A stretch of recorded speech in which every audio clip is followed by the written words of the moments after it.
ഹരി ഓം. എല്ലാ സാധകർക്കും ഗുരുപദം 9ാമത്തെ ഭാഗത്തിലേക്ക് സ്വാഗതം. ഗുരുപദത്തിൻ്റെ ദീർഘമായിട്ടുള്ള ഒരു പരമ്പര പോലെ നമ്മൾ ഗുരുദേവനെ പറ്റി ചർച്ച ചെയ്തുകൊണ്ടേയിരിക്കുകയാണ്. ആ കാലഘട്ടത്തെക്കുറിച്ചും ഗുരുദേവനെക്കുറിച്ചുമെല്ലാം. അശോകൻജി ഗുരുപദം ഒരൊറ്റ എപ്പിസോഡിൽ ഫുൾ പറഞ്ഞ് തീർക്കാമെന്ന് പറഞ്ഞ് ആ ഒരു പ്രതീക്ഷയോടെ വന്നതാണ്. ഇപ്പോൾ 9ാമത്തെ എപ്പിസോഡ് വരെയായി, 9ാമത്തെ ഭാഗം വരെയായി. ഗുരുക്കന്മാരെക്കുറിച്ച്, പ്രത്യേകിച്ച് കേരളത്തിലെ പ്രധാനപ്പെട്ട ഗുരുക്കന്മാരിൽ ഒരാളായ നാരായണ ഗുരുദേവനെക്കുറിച്ച് പറഞ്ഞാൽ അങ്ങനെ ഒരു 3 മണിക്കൂർ കൊണ്ട് തീർക്കാൻ പറ്റുന്നതല്ല.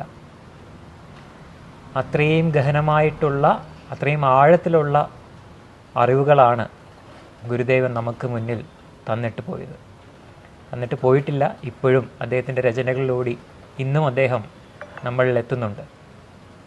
അപ്പോൾ അത് ഇങ്ങനെ അനർഘമായിട്ട് പ്രവഹിച്ചുകൊണ്ടേയിരിക്കുകയാണ് ആ ഗുരുപദം, ഗുരുദേവൻ്റെ അനുഗ്രഹം.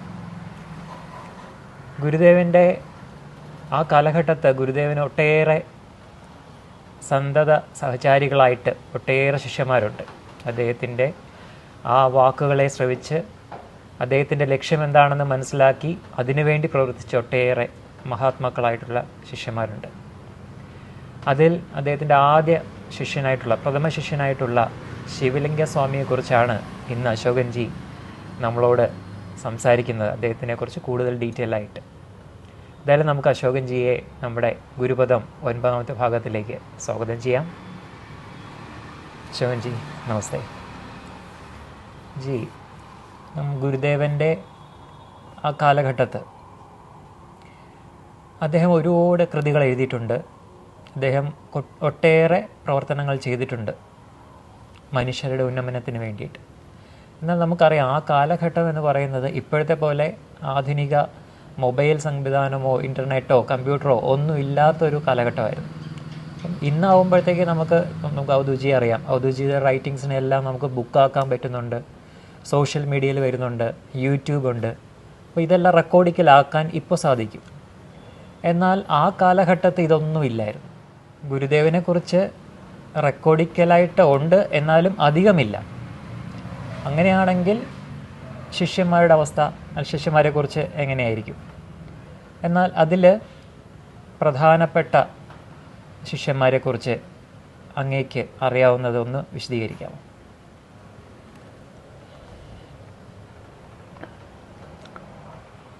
ഓം ബ്രഹ്മണേ മൂർത്തിമതേ ശ്രിതാനാം ശുദ്ധിഹേതവേ നാരായണ യതീന്ദ്രായ തസ്മൈ ശ്രീ ഗുരവേ നമഃ.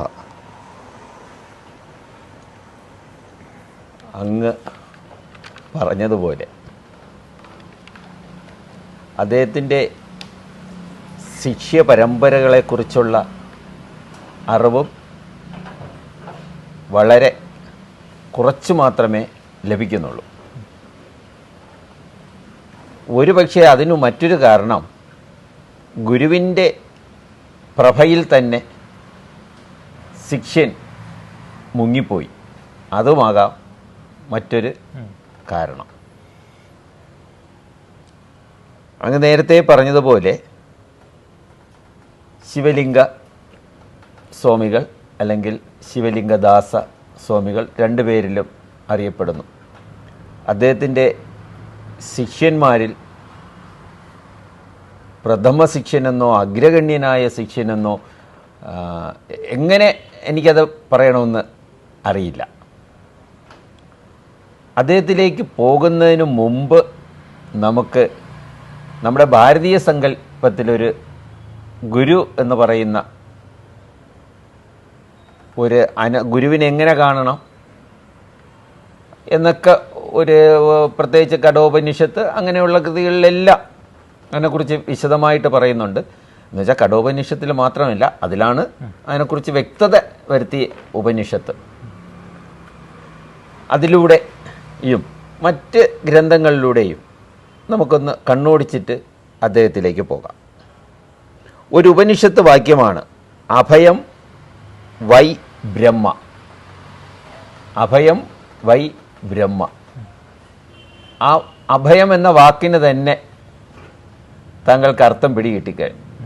ഭയം, അതിന് ആ ഭയമില്ലാത്ത ഒരവസ്ഥ അഭയം. അപ്പം അതിൽ നിന്ന് ഒരു കാര്യം കൂടെ മനസ്സിലായി, ശിഷ്യനോ ഗുരുവിനോ ഭയം ഉണ്ടാവില്ല. എന്തായാലും ഗുരു ആയിക്കഴിഞ്ഞാൽ ഭയം ഉണ്ടാവില്ല. അപ്പോൾ ശിഷ്യന് ഭയം ഉണ്ടായാലോ ആ ഭയം ദൂരീകരിക്കേണ്ടത് ആരാണ്?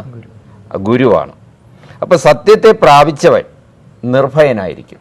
സത്യത്തെ പ്രാപിച്ചു കഴിഞ്ഞാൽ നിർഭയന. ഗുരുദേവൻ തന്നെ നേരത്തെ പറഞ്ഞിട്ടുണ്ട്. അതായത് രണ്ട് ഉണ്ടെന്നുള്ള ഭാവമാണ് ഭയത്തിന് അടിസ്ഥാന കാരണം. ഒന്നേ ഉള്ളൂ, ഭയമേ ഇല്ല. ഇപ്പോൾ ഗുരുദേവൻ്റെ ചരിത്രം നോക്കുമ്പോൾ തന്നെ നമുക്കൊരു കാര്യം മനസ്സിലാകും. മരുത്തോമലയിൽ ഒരു പുലിയും ഒരു പാമ്പും സൗഹൃദം ഉണ്ടായിരുന്നു. അതുതന്നെയാണ് അരിപ്പുറത്തും. നമുക്ക് വീണ്ടും അരിപ്പുറത്തേക്ക് വരേണ്ടി വന്നു. എന്താണ് കാരണമെന്നറിയില്ല. അരിപ്പുറം പറഞ്ഞപ്പോൾ ചില കാര്യങ്ങൾ വിട്ടുപോയെന്ന് അവധൂത് ഗുരുപ്രസാദ് ജി സൂചിപ്പിച്ചിരുന്നു. അത് നേരത്തെ അതിനുള്ള കാരണം തന്നെ അങ്ങ് പറഞ്ഞു കഴിഞ്ഞു. 3 മണിക്കൂർ കൊണ്ട് തീർക്കാവുന്ന രീതിയിലാണ് വന്നത്. അത് പറഞ്ഞു മണിക്കൂറുകൾ പലത് കഴിഞ്ഞു. ഇതിന് എന്ന് തീരും എന്നും എനിക്ക് അറിയില്ല. ഇപ്പം രണ്ട് ഉണ്ടെന്നുള്ള ഭാവമുള്ള ശിഷ്യന്മാരാണ് ഗുരുവിന് ലഭിക്കുന്നത്. അതിനെ രണ്ടില്ല ഒന്നേ ഉള്ളൂ എന്നുള്ള ഭാവത്തിലേക്ക് വരണം. അങ്ങനെ അസാമാന്യ ഭയമുള്ള, സാമാന്യമല്ല അസാമാന്യ ഭയമുള്ള അദ്ദേഹത്തിൻ്റെ ഒരു ശിഷ്യനെക്കുറിച്ച് ഇന്ന് പറയാം. ശിഷ്യൻ്റെ പേര് നമുക്ക് പിന്നാലെ പറയാം. അദ്ദേഹത്തിൻ്റെ ഗൃഹസ്ഥാശ്രമത്തിലെ പേര്, അദ്ദേഹത്തിൻ്റെ ആശ്രമ ജീവിതത്തിലെ പേര് പറഞ്ഞു കഴിഞ്ഞു. ശിവലിംഗദാസ സ്വാമികൾ എന്ന് പറഞ്ഞു കഴിഞ്ഞു.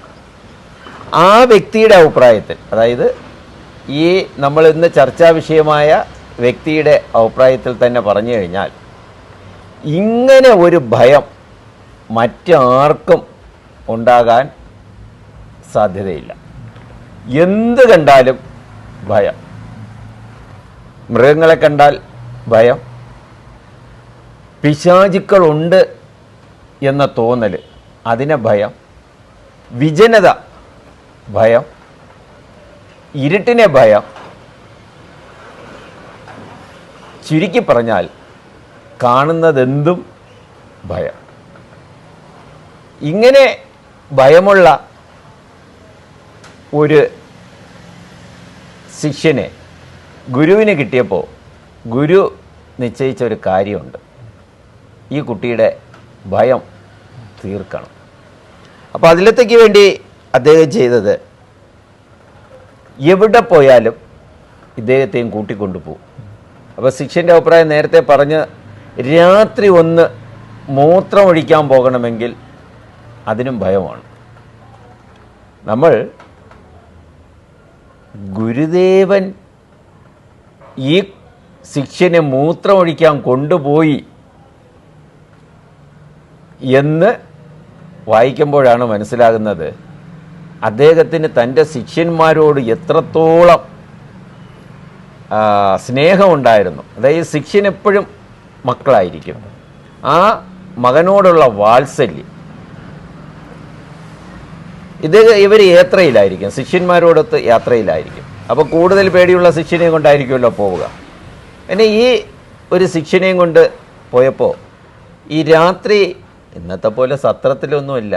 ഇങ്ങനെ പോകുന്ന സ്ഥലത്ത് ഏതെങ്കിലും, പ്രത്യേകിച്ച് ഗുരുദേവനാണെങ്കിൽ പോകുന്ന സ്ഥലത്ത് ഏതെങ്കിലും സ്ഥലം കാണും, അവിടെ ഒന്ന് വൃത്തിയാക്കും, അവിടെ അന്ന് ഉറങ്ങും. പിറ്റേന്ന് രാവിലെ തൊട്ടടുത്ത് തന്നെ ഏതെങ്കിലും ജലാശയം ഉണ്ടാകും, ജലാശയത്തിൽ പോയി കുളിച്ച് വൃത്തിയായി യാത്ര തുടരും. അപ്പോൾ ആ സമയത്തൊക്കെ ഈ ശിഷ്യൻ ഗുരുദേവനോട് ചേർന്ന് കിടക്കും, വളരെ ഒട്ടി ഗുരുദേവനോട് ചേർന്ന് കിടക്കും. ഇത് ഭയമാണ്. രാത്രി മൂത്രശങ്ക വരുമ്പോൾ പതുക്കെ എണീറ്റ് ഗുരുദേവനെ വിളിക്കും. ഗുരുദേവൻ അങ്ങ് ദൂരെ കൊണ്ടുപോകും, ഇത്തിരി അകലെ കൊണ്ടുപോകും. ഇവിടെ ഒന്നും മൂത്രം ഒഴിക്കണ്ട, അകലെ കൊണ്ടുപോകും. അകലെ കൊണ്ടുപോയിട്ട് മൂത്രം ഒഴിക്കാൻ തുടങ്ങുന്നത് ഗുരുദേവൻ നേരെ പഴയ സ്ഥാനത്ത് വന്ന് നിൽക്കും. കുട്ടി മൂത്രം ഒഴിച്ചിട്ട് തിരിഞ്ഞു നോക്കുന്നതും ഗുരുദേവനെ കാണാനില്ല. അവിടെ നിന്ന് ഓടും. ഓടി വന്ന് ഗുരുദേവൻ്റെ ഇങ്ങനെ ചേർത്ത് പിടിക്കും. ആ അവസ്ഥയിൽ ഉള്ള ഭയമുള്ള ഒരു കുട്ടി.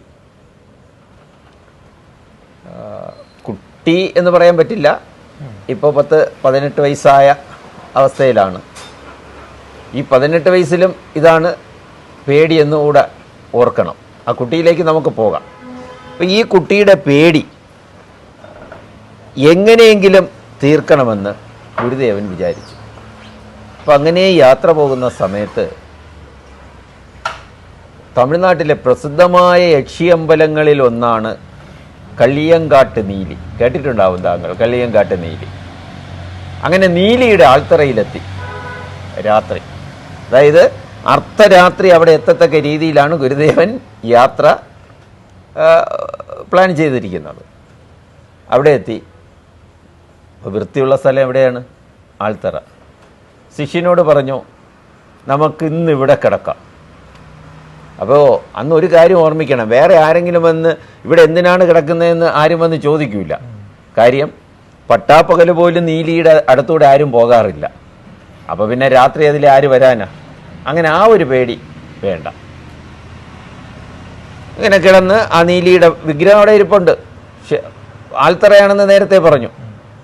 ആ വിഗ്രഹത്തിൻ്റെ നേരെ ഫ്രണ്ടിൽ മുൻവശത്ത് നമ്മുടെ ഈ യുവാവിനെ കിടത്തി. തൊട്ടടുത്ത് ഗുരുദേവൻ. എത്രത്തോളം ഗുരുദേവൻ്റെ അടുത്ത് ചേരാൻ പറ്റുമോ അത്രത്തോളം ചേർന്ന് കിടന്നു. ആ കിടക്കുന്ന സമയത്തും ശിഷ്യൻ മനസ്സിൽ വിചാരിക്കുകയാണ്, എന്തായാലും എന്നെ എപ്പോഴാണ് യക്ഷി കടിച്ചു കീറുന്നതെന്ന് അറിഞ്ഞുകൂടാ. അങ്ങനെ യക്ഷി കടിച്ചു കീറുന്ന ആ സമയം നോക്കി കിടന്ന് കുട്ടി അങ്ങ് ഉറങ്ങിപ്പോയി. കുട്ടി ഉറങ്ങിപ്പോയി എന്ന് മനസ്സിലാക്കിയപ്പോൾ ഗുരുദേവൻ അവിടെ നിന്ന് എഴുച്ചങ്ങ് മാറി. ഏതാണ്ട് 1 മണിക്കൂർ കഴിഞ്ഞിരിക്കുക. ഈ കാര്യങ്ങളൊക്കെ ഈ ശിഷ്യൻ തന്നെ പിന്നീട് പുസ്തകത്തിൽ എഴുതിയിട്ടുണ്ട്. ശിഷ്യൻ എഴുതിയ വാചകങ്ങളാണ് ഞാൻ പറയുന്നത്. 1 മണിക്കൂർ കഴിഞ്ഞിരിക്കുക. കുട്ടി ഉണന്ന് ഈ മുഖത്തൂടെ ഒരു തുണി വലിച്ചിട്ടിട്ടുണ്ട്. അത് മാറ്റിയിട്ടില്ല. അത് മാറ്റാൻ പേടിയാണ്. കാര്യം യക്ഷി മുന്നിൽ നിൽക്കുന്നുണ്ടോ? തപ്പി നോക്കി, ഗുരുദേവനില്ല. ഇനിയിപ്പോൾ എന്താ ചെയ്യുക?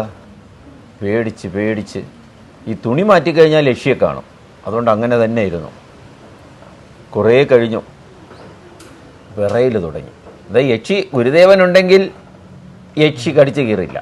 ഇവിടെ ഗുരുദേവനില്ല, അദ്ദേഹം ഇവിടെ അഴിച്ചു പോയി. അങ്ങനെ യക്ഷി കടിച്ചു കീറും, വിറയിൽ തുടങ്ങി. അപ്പോൾ ഈ കുട്ടി വിറയ്ക്കുന്നത് കണ്ടപ്പോൾ ഗുരുവിന് മനസ്സിലായി, ഇനി ഇത് ഇങ്ങനെ ആയാൽ ശരിയാവില്ല. അടുത്ത് പോയി തട്ടി വിളിച്ച് അപ്പോഴും കുട്ടി കണ്ണുറക്കുന്നില്ല. അപ്പോഴും ഭയമാണ്, കണ്ണുറക്കുന്നില്ല. തട്ടി വിളിച്ചു, കണ്ണു തുറപ്പിച്ചു. ഇവിടെ ഒന്നുമില്ല, ഞാൻ നിൻ്റെ അടുത്ത് തന്നെ ഉണ്ട് എന്ന് ബോധ്യപ്പെടുത്തി. അപ്പോൾ ഗുരു ഇങ്ങനെ ഒരു കാര്യം ചെയ്തത് ആ കുട്ടിയുടെ മനസ്സിൽ നിന്നും ആ യുവാവിൻ്റെ മനസ്സിൽ നിന്നും ഭയത്തെ ഒഴിവാക്കാൻ വേണ്ടിയാണ്. പിറ്റേന്ന് നേരം വെളുത്തു. അവിടെ നിന്ന് അവർ വീണ്ടും യാത്ര തിരിച്ചു. എന്നിട്ടും ഭയം പോയിട്ടില്ല. ഇങ്ങനെ അതെല്ലാം കഴിഞ്ഞു. കുറേ കാലങ്ങൾ കഴിഞ്ഞു. തമിഴ്നാട്ടിലെ ഒരു സ്ഥലത്ത് പോകാമോ എന്ന് ചോദിച്ചു. നമുക്ക് തിരുനെൽവേലി വരെ ഒന്ന് പോകണം. ഇദ്ദേഹം പറഞ്ഞു വരാമല്ലോ. അങ്ങനെ അവർ നേരെ തിരുനെൽവേലിയിലേക്ക് പോയി. തിരുനെൽവേലിയിലേക്ക് പോയപ്പോൾ ഈ പോകുന്ന വഴിയിലൊരു കാടുണ്ട്. ആ കാട്ടിലൊരു ക്ഷേത്രമുണ്ട്. ആ ക്ഷേത്രത്തിലെ ആൾക്കാർ ഇങ്ങനെ തിക്കി തിരയുന്ന ഒരു ക്ഷേത്രമാണ്. വളരെയധികം ആൾക്കാരുണ്ട്. ഇദ്ദേഹവും ഇങ്ങനെ ഈ ഗുരുവിനോടൊപ്പം ഇങ്ങനെ പോവുകയാണ്. നല്ല കൂട്ടമുണ്ട്. അപ്പോൾ ഇദ്ദേഹം തന്നെ അവിടെ പറഞ്ഞിട്ടുണ്ട്, അതായത് ശിഷ്യൻ പറഞ്ഞിരിക്കുന്നതാണ്, കാർമേഘങ്ങൾക്കിടയിലൂടെ 2 വെള്ളിമേഘങ്ങൾ എന്നാണ് പറഞ്ഞിരിക്കുന്നത്. എന്ന് വെച്ചാൽ അതിൻ്റെ അർത്ഥം ആ കാട്ടിലുള്ളവരെല്ലാം അതിയായ കറുത്തവരാണ്, അതിനിടയിൽ കൂടെ നല്ല വെളുത്ത 2 ആൾക്കാർ. അതുകൊണ്ട് ഇവരെവിടെ നിന്നാലും ഇവരെ കാണാം. മാത്രമല്ല ഇവരെല്ലാം ധരിച്ചിരിക്കുന്നത് വെള്ള വസ്ത്രമാണ്. ശിഷ്യനും ഗുരുവും ധരിച്ചിരിക്കുന്നത് വെള്ള വസ്ത്രമാണ്. ഇതൊരു കാര്യം. പിന്നെ ഇദ്ദേഹത്തിൻ്റെ തന്നെ ശിവലിംഗദാസ സ്വാമികളുടെ അഭിപ്രായത്തിൽ തന്നെ ഗുരുദേവന് 6.25 അടി പൊക്കമുണ്ട്. അതായത് നടക്കുമ്പോൾ ശിവലിംഗദാസ സ്വാമി കൂടെ എത്തില്ല. അപ്പോൾ 6.25 അടി പൊക്കമുണ്ട് എന്നാണ് ഇദ്ദേഹം തന്നെ പറഞ്ഞിട്ടുള്ളത്. അങ്ങനെ ഈ ഇടയ്ക്ക് കൂട്ടങ്ങളുണ്ട്. ഒരു കൂട്ടത്തെ എവിടെയോ ശ്രദ്ധിച്ച വകയിൽ ഈ കുട്ടി ഗുരുദേവൻ അങ്ങ് മുന്നേ പോയി, കുട്ടി പിന്നിലായിപ്പോയി. കുട്ടി ഓടി അവിടെ നോക്കി, ഗുരുദേവനെ കാണാനില്ല. ഓരോ ആൾക്കാരോടെയും പോയി ചോദിച്ചു, പക്ഷെ ചോദിക്കാൻ ഒരു ഭാഷ അറിയില്ല. അതായത് നേരത്തെ തന്നെ ഗുരുദേവനെ അവിടെയുള്ള ആൾക്കാർ ഇങ്ങനെ കാണാൻ വന്നപ്പോഴത്തേക്കും പറഞ്ഞുകൊണ്ടിരുന്നത് എന്താണെന്ന് വെച്ച് കഴിഞ്ഞാൽ, ഈ മലയാളം എന്നൊരു വാക്ക് മാത്രമാണ് ഈ കുട്ടിക്ക് മനസ്സിലായത്, ബാക്കിയൊന്നും മനസ്സിലാവില്ല. അതായത് ചെന്തമിഴാണ് അവർ സംസാരിച്ചത്. ഗുരുദേവൻ അതറിയാം. അപ്പോൾ ഈ ഗുരുദേവൻ എവിടെയെന്ന് ചോദിക്കണം. എങ്ങനെ പോയി ചോദിക്കും?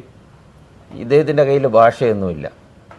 അങ്ങനെ അങ്ങോട്ടും ഇങ്ങോട്ടും അലഞ്ഞ് ആൾക്കാരോട് എന്തെങ്കിലും ചോദിക്കുമ്പോൾ അവരിങ്ങനെ കൈമലത്തും. എന്നുവെച്ചാൽ ഈ കുട്ടി പറയുന്നത് എന്താണെന്ന് മനസ്സിലായില്ല.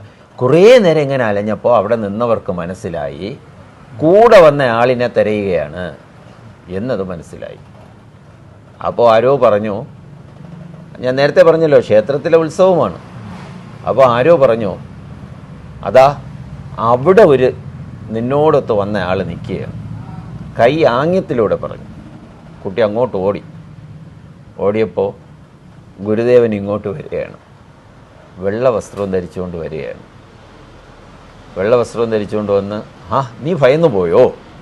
ഞാൻ നിന്നെ അന്വേഷിച്ച് നടക്കുകയായിരുന്നല്ലോ എന്ന് പറഞ്ഞു.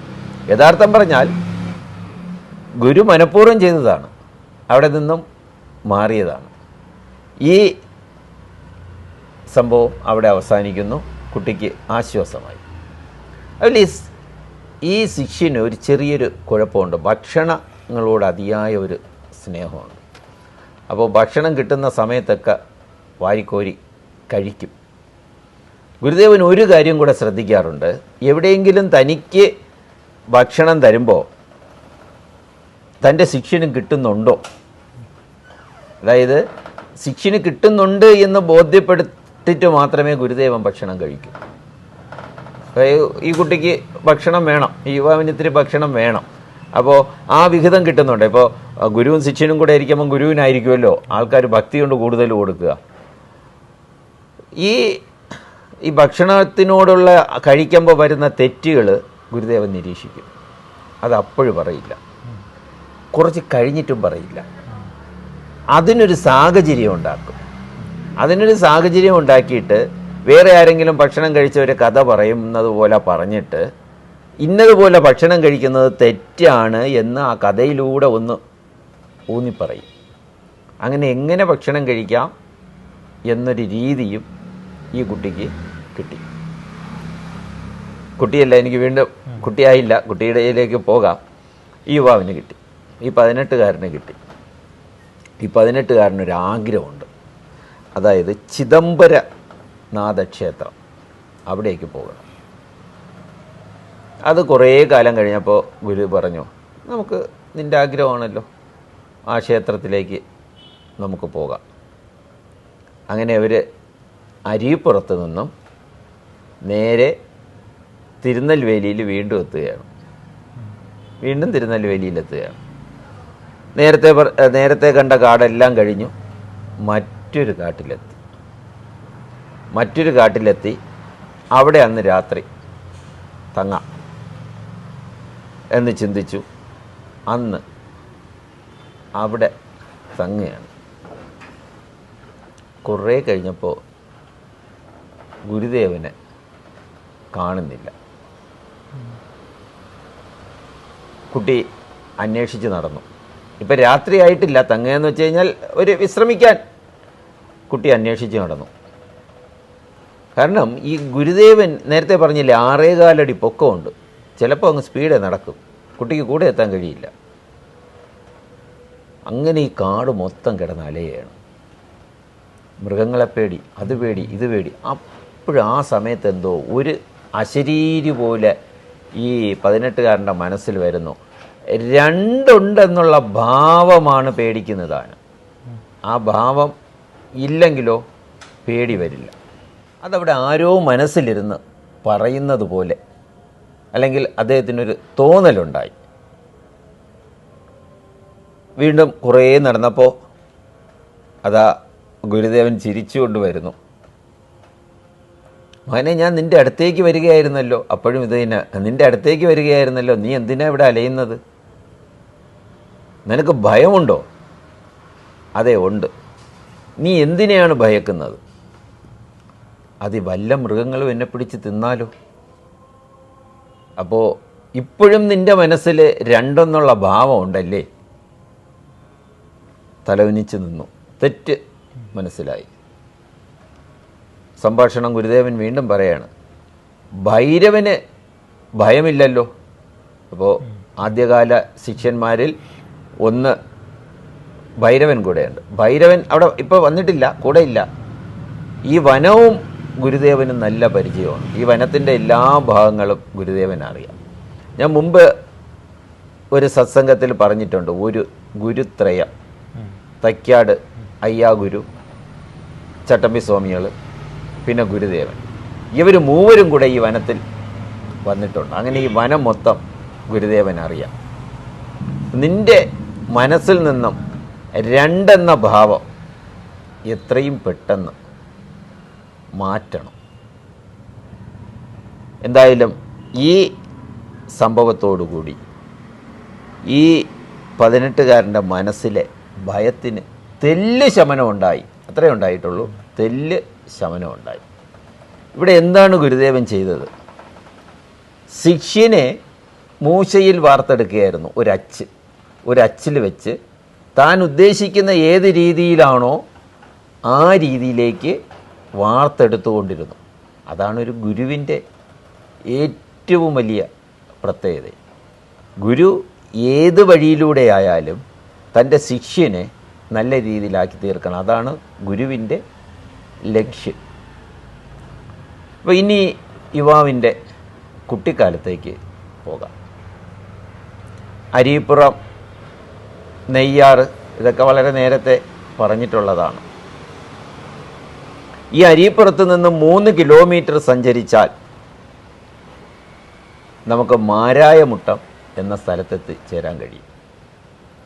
മാരായമുട്ടത്തിൻ്റെ പഴയ പേര് മഹാരാജമുട്ടം എന്നാണ് പറയുന്നത്. അതായത് നമ്മുടെ അനിഴം തിരുനാൾ മാർത്താണ്ഡവർമ്മ ഈ 8 വീട്ടിൽ പിള്ളമാരുമായിട്ടുള്ള പോരും വഴക്കുമൊക്കെ സമയത്ത് ഇങ്ങനെ ഓടിപ്പോയപ്പോൾ അവിടെ വെച്ചൊരു വഴി മുട്ടിപ്പോയി. അങ്ങനെ മഹാരാജാവിന് മുട്ടലുണ്ടായി. വഴി മുന്നോട്ട് എങ്ങോട്ട് പോകണമെന്ന് അറിഞ്ഞുകൂടാ. അപ്പം നമ്മളിപ്പോൾ താങ്കൾ മനസ്സിൽ കാണേണ്ടത് എന്താണെന്ന് അറിയാമോ? ഇന്നത്തെ ഹയർ സെക്കൻഡറി സ്കൂളിലുള്ള മാരായമുട്ടത്തെ അല്ല കാണേണ്ടത്. അന്ന് ക്രൂരമായ കാട്ടുമൃഗങ്ങളുള്ള ഒരു സ്ഥലമാണ്. ഈ മാരായമുട്ടമൊക്കെ വികസിച്ചത് ഇപ്പോൾ ഒരു 20 വർഷത്തിന് ഇപ്പുറത്താണ്. അതായത് ഈ മാരായമുട്ടം എന്ന സ്ഥലമായിട്ട് എനിക്ക് ദീർഘകാല ബന്ധമുണ്ട്. മാരായമുട്ട, അരീപ്പുറം എന്നുള്ള സ്ഥലങ്ങൾ ദീർഘകാല ബന്ധമുണ്ട്. അവിടുത്തെ ഒരു പാരലൽ കോളേജിൽ ഞാൻ 12 വർഷം പഠിപ്പിച്ചിട്ടുണ്ട്. അപ്പോൾ അന്നൊക്കെ പാരലൽ കോളേജിൽ പഠിപ്പിക്കുമ്പോഴത്തേക്കും ഈ കുട്ടികളെ വീടാന്തരം ഇറങ്ങി പിടിക്കണം. അങ്ങനെ ഒരു കാലഘട്ടമാണ്, ഇന്നത്തെ പോലെയല്ല. അങ്ങനെ ആ ഏരിയ മൊത്തം, പെരുങ്കടവിള ആ ഏരിയ മൊത്തം അറിയാം. എന്തായാലും ഇവിടെ അവിടെ കൂടെ മാരായമുട്ടത്തിൽ കൂടെ ഒരു ആറ് ഒഴുകുന്നുണ്ട്. അതിനെ ചിറ്റാർ എന്നാണ് പറയുന്നത്. അതായത് നമ്മുടെ നെയ്യാറിൻ്റെ ഒരു കൈവഴി തന്നെയാണ് ചിറ്റാർ മേളയൊക്കെ നടത്തി വളരെ പ്രശസ്തം ആണ് ഈ സ്ഥലം. വളരെ പ്രകൃതി മനോഹരമായ ഒരു സ്ഥലമാണ് മാരായമുട്ടം. ഈ മാരായമുട്ടത്ത് മണ്ണാത്തല എന്നൊരു വീട്ടുപേരുണ്ട്. മണ്ണാത്തല വീട്ടിലാണ് കൊച്ചപ്പിപ്പിള്ള ജനിക്കുന്നത്. നമ്മൾ ഒരു കൊച്ചപ്പിപ്പിള്ളയിലാണ് എത്തിച്ചേർന്നിരിക്കുന്നത്. മണ്ണാത്തല വീട്ടിൽ കൊച്ചപ്പിപ്പിള്ള എന്ന് പറയുന്ന ഒരു ജനനം നടന്നു. അപ്പോൾ ഈ ജന്മത്തിനൊരു പ്രത്യേകതയുണ്ട്.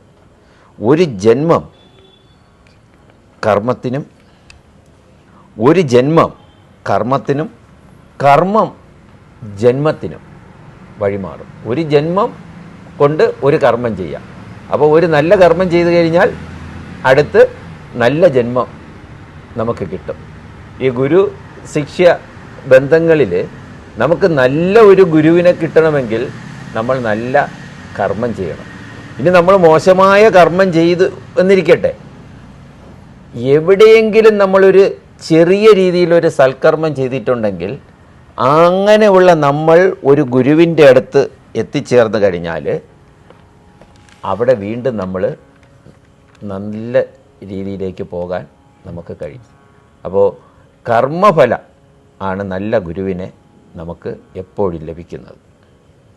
മാത്രമല്ല ഇദ്ദേഹം ഈ മാരായമുട്ടത്ത് ജനിക്കാൻ തന്നെ ഒരു കാരണമുണ്ട്.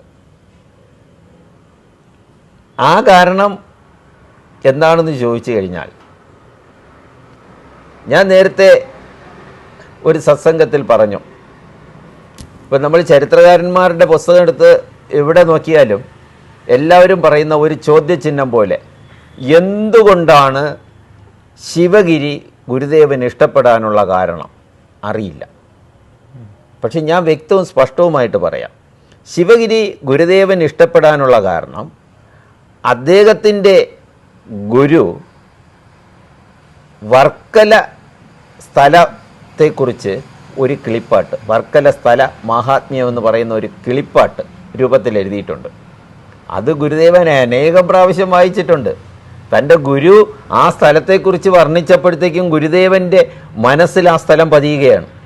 അപ്പോൾ അരിപ്പുറത്തിനോടൊരു അരുചി അദ്ദേഹത്തിന് തോന്നിയപ്പോൾ അദ്ദേഹം അങ്ങോട്ട് പോയി. അത് ഇരിക്കട്ടെ. ഈ ഗുരുദേവൻ എന്തുകൊണ്ടാണ് അരിപ്പുറത്തേക്ക് വന്നത്? അതിന് പ്രത്യേകിച്ച് അരിപ്പുറം എന്ന് പറയുന്ന സ്ഥലമൊന്നും അദ്ദേഹത്തിൻ്റെ മനസ്സിലില്ലായിരുന്നു. എന്തോ കാരണം. അതിന് കാരണം ഞാൻ പറയാം. ഇതാണ് അതിന് കാരണം.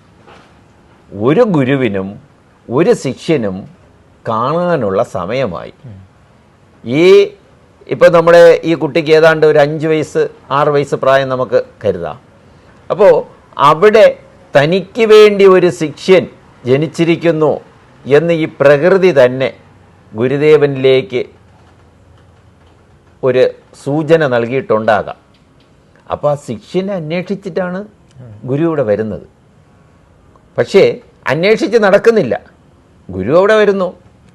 അതിനൊരു കാരണമാണ് അവിടുത്തെ പ്രതിഷ്ഠയും ആ സ്ഥലത്തെ നല്ല പുരോഗതിയിലേക്ക് കൊണ്ടുവന്നതുമൊക്കെ ഒരു കാരണമാണ്. ആ കാരണം ആരറിഞ്ഞോളും? തന്നെ കാണേണ്ട ശിഷ്യൻ അറിഞ്ഞോളും.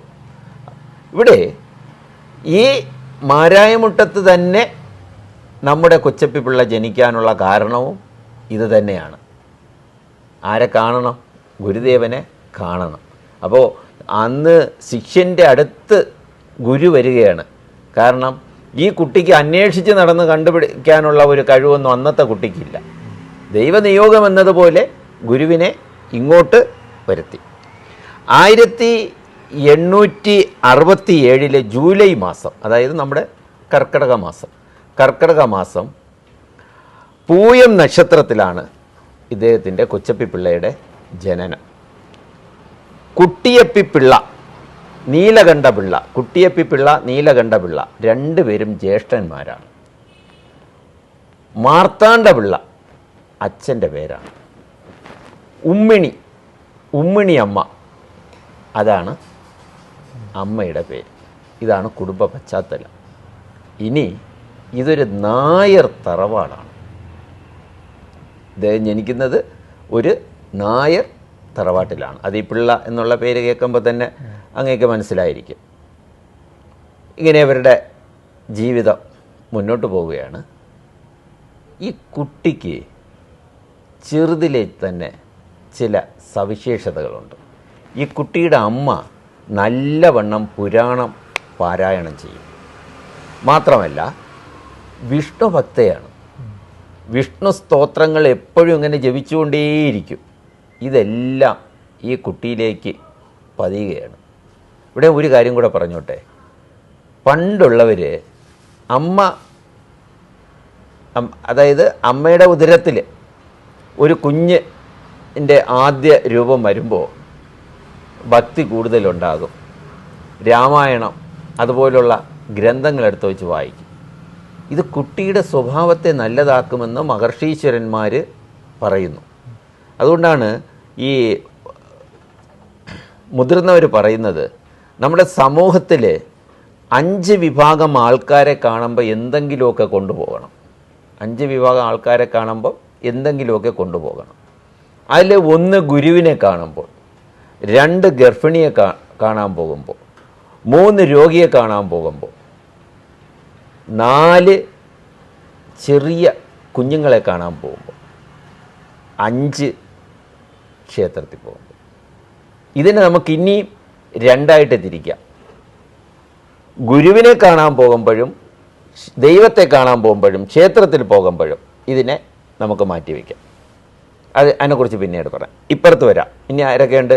ഗർഭിണി, രോഗി, കുഞ്ഞിനെ കാണാൻ പോകുമ്പോൾ അവരുടെ സന്തോഷത്തിന് എന്തെങ്കിലുമൊക്കെ കൊണ്ട് കൊടുക്കണം. നമ്മളെ കൊണ്ട് പറ്റുന്നത് കൊണ്ട് കൊടുക്കണം. രോഗി, അയാൾ രോഗത്തിൽ നിന്നും രക്ഷപ്പെടണം. അതിനുവേണ്ടി നമ്മൾ എന്തെങ്കിലും കൊണ്ട് കൊടുക്കണം. ഗർഭിണിയെ കാണാൻ പോകുമ്പോൾ എന്തെങ്കിലും കൊണ്ട് കൊടുക്കണം. അപ്പം നമ്മളൊക്കെ ചെയ്യുന്നത് സമൂഹത്തിൽ, നമ്മളെന്ന് പറയുമ്പോൾ നമ്മുടെ സമൂഹത്തിൽ മൊത്തം ചെയ്യുന്നത് എന്താണെന്ന് വെച്ച് കഴിഞ്ഞാൽ കുറച്ച് എണ്ണ പലഹാരങ്ങൾ. ഈ സമയത്ത് ഏറ്റവും കൂടുതൽ കൊണ്ടു കൊടുക്കുന്നത് എണ്ണ പലഹാരങ്ങളാണ്. ഇതല്ല, ഈ സമയത്ത് നമുക്ക് കൊടുക്കാൻ പറ്റിയ സാധനം എന്താ? നല്ല ആഹാരങ്ങൾ അവരുടെ വീട്ടിൽ തന്നെ ഉണ്ടാകുമല്ലോ. അപ്പോൾ നമുക്ക് കൊടുക്കാൻ പറ്റിയ സാധനം എന്താ? നമുക്കെന്തുകൊണ്ട് ഒരു രാമായണം കൊണ്ട് കൊടുത്തുകൂടാ? അവർ രാമായണം ഒന്ന് വായിക്കട്ടെ. പക്ഷെ ഇന്നത്തെ തലമുറയ്ക്ക് ഇത് ഇഷ്ടപ്പെടുമോ എന്ന് കേട്ടെ എനിക്കറിയില്ല. അവരേതെങ്കിലും ഭക്തിയുടെ ഗ്രന്ഥമൊന്ന് വായിക്കട്ടെ. അപ്പോൾ ആ ഭക്തി ആ കുഞ്ഞിലേക്കെത്തും. അങ്ങനെ നല്ല ജന്മങ്ങൾ ഉണ്ടാകുമെന്ന് പറഞ്ഞിരിക്കുന്നത് മഹർഷീശ്വരന്മാരാണ്.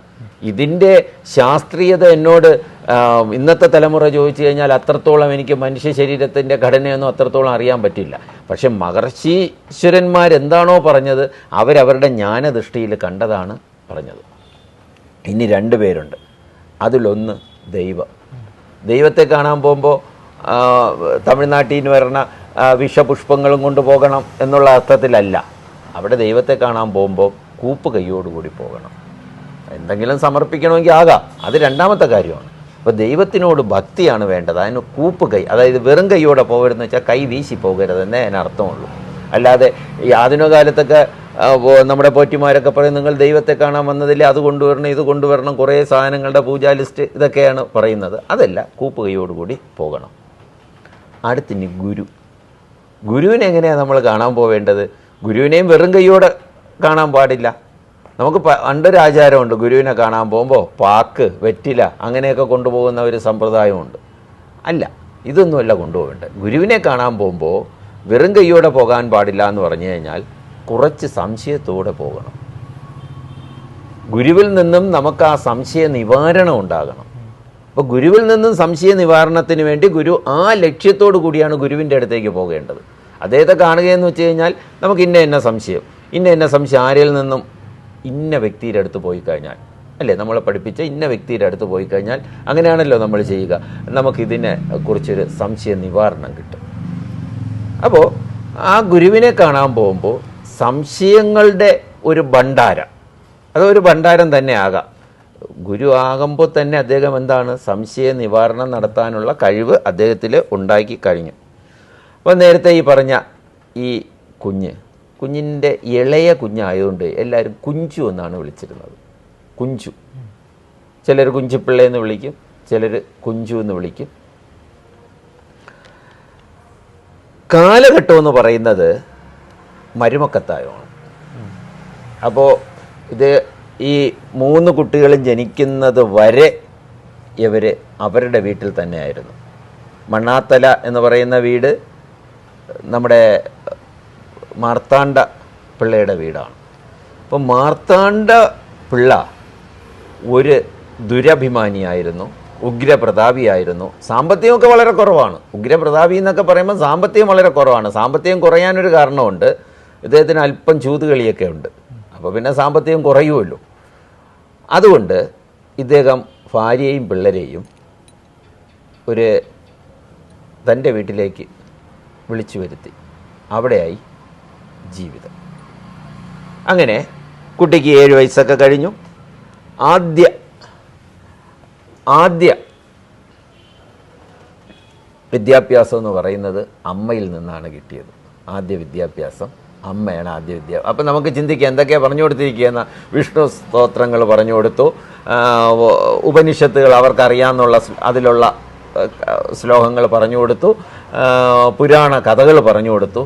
ഇതെല്ലാം കുഞ്ഞിൻ്റെ മനസ്സിൽ. പിന്നെ അമ്മയ്ക്ക് മറ്റൊരു പ്രത്യേകതയുണ്ട്. അതായത് ഉപവാസം, വ്രതാനുഷ്ഠാനങ്ങൾ എടുക്കും. വ്രതാനുഷ്ഠാനം എടുക്കുമ്പോൾ ഈ ഇളയ മകനും കൂടെ അമ്മയോടൊത്തങ്ങ് ചേരും. അങ്ങനെ വ്രതാനുഷ്ഠാനങ്ങൾ എടുക്കുന്നതിലും കുട്ടി അഗ്രഗണ്യനായി. കുട്ടി ഇപ്പോൾ നമ്മുടെ ആങ്കോട് ദേവീ ക്ഷേത്രം, നേരത്തെ ഈ ക്ഷേത്രത്തെക്കുറിച്ച് ഞാൻ പറഞ്ഞിട്ടുണ്ട്. ശ്രീകൃഷ്ണസ്വാമി ക്ഷേത്രം, അവിടെ നിന്ന് ഒരു ഊടുവഴിയുണ്ട് നെയ്യാറ്റിൻകരയിലേക്ക് വരാൻ. ശ്രീകൃഷ്ണസ്വാമി ക്ഷേത്രം, ഇങ്ങനെയുള്ള ക്ഷേത്രങ്ങളിൽ സദാ പോവുകയും അവിടെ ഭജനയിരിക്കുകയും ചെയ്യുന്ന ഒരവസ്ഥയിലേക്ക് എത്തുന്നു നമ്മുടെ ഈ കുട്ടി. അതായത്